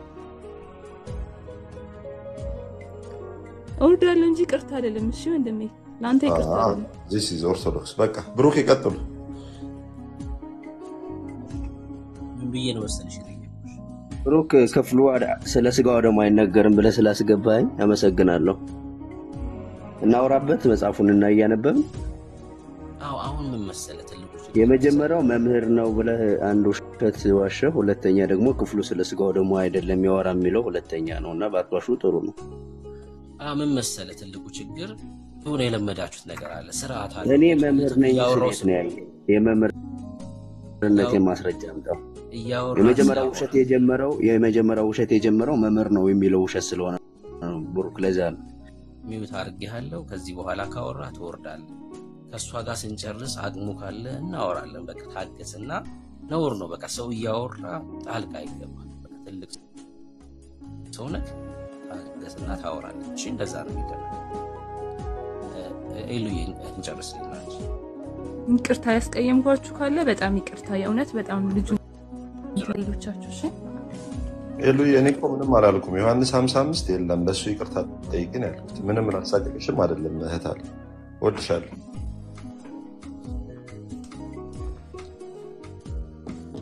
እሺ ልጠይቅሽ ኤሉ። እሺ አንድ ሰው ከዓለም ሲመጣ ጌታ ኢየሱስ ክርስቶስን ሲቀበል እና ስታጠምቁት እና ሜሮን ስትቀቡት አሁን የጌታ ራት ብያ አላነሳው ቁርባን ምናምን የሚል ነገር አልተናገረም። ተጠመቀ ከዛ ድኗል አልዳነም ነው ወይ ጥያቄ አይደለም? አዎ ይድናል። የመጀመሪያው ቃል ፈጽሟል። ቁርባን አልቆረበም። ምን ቆይ ስለመወሰዱ ተረጋጊ። ቆይ አንዴ ቆይ ተረጋጊ። አሁን ይወሰዳል። አንቺ አስወሰደሻል እንዴ? እኔማ አለሁኝ በህብረት እያልኩ ነው እኮ ስጋው ደሙ ተካፋይ ነኝ። አዎ አለ አይደል? አላስወሰድሽም። በቃ ይወሰዳል። በቃ ይወሰዳል። ሁሌ ዴማስ ሁሌ አሁን የምጠይቅሽ ስሚ፣ ይሄ ያመነው ከዛ የተጠመቀው ከዛ በኋላ ሜሮን የተቀበለው ሰውዬ ድኗል ወይስ አልዳነም? ድኗል ማለት መልካም የዳነው ሰውዬ ነው የምታቆርቡት ማለት ነው። አይ ይሄንን እኮ እንዳታመጣ ነው ቅድም ደጋግሜ የምነግረህ። የኦርቶዶክስ የድህነት መንገድ ምን ነው የሚሆነው? ሁሌ ዴይ ቱ ዴይ ስራ ይጠበቅብሃል። አንዴ ድኛለሁ ብለህ አትተወው። አሁን ስለ ሂደቱ አይደለም ጥያቄ። የዘላለም ሕይወት ያለው ሰውዬ ነው አይደል? ካላደረክ አትድንማ፣ ይጠፋላ። መጨረሻ ላይ ስትሞት እኮ ያንን ነገር ታጣዋለህ ነው የኔ ፖይንት። ካልቆረብ ስጋው ደግሞ እሺ ወይ እሺ እሱን ደግሞ ጠይቅሻለሁ። ግን የዘላለም ሕይወት ያለውን ሰውዬ ነው አይደል የምትቆርቡት? አዎ እሺ አሁን የምትቆርቡት የዘላለም ሕይወት እንዳታጡ ነው የሚል የመጽሐፍ ቅዱስ ጥቅስ ነው። የምትቆርቡት የዘላለም ሕይወት እንዳታጡ አንተ ባልከው ቀጥታ አይኖርም። የለም እንደዛ ግን ምን አለ? የለም የእናንተ ትምህርት ነው። የእናንተ አይደለም፣ የኛ ትምህርት አይደለም። የኛ ትምህርት አይደለም። እኔ ቃሉ ላይ ካልሆነ የዕለት ተዕለት የዕለት ተዕለት የሚል የመጽሐፍ ቅዱስ ጥቅስ ካለ አሳይ። ካልሆነ ግን ስጋዬን የበላ ደሜን የጠጣ የዘላለም ሕይወት ይኖረዋል ይላል። አይሆ እኮ አልኩሽ እኮ አሁን የዘላለም ሕይወት ያለውን ሰውዬ በትምህርታችሁ እኮ ነው እያሳየሁሽ ያለሁት። በትምህርታችሁ የዘላለም ሕይወት ያለውን ሰውዬ ነው የምታቆርቡት አይደል? ሰው ከመቁረቡ በፊት እኮ የዘላለም ሕይወት አግኝቶላል እኮ። የዘላለም ሕይወት ያለውን ሰውዬ እኮ ነው አንቺ እያቆረብሽ ያለሽ። አንተ ይሄንን ቃል አትቀበለው?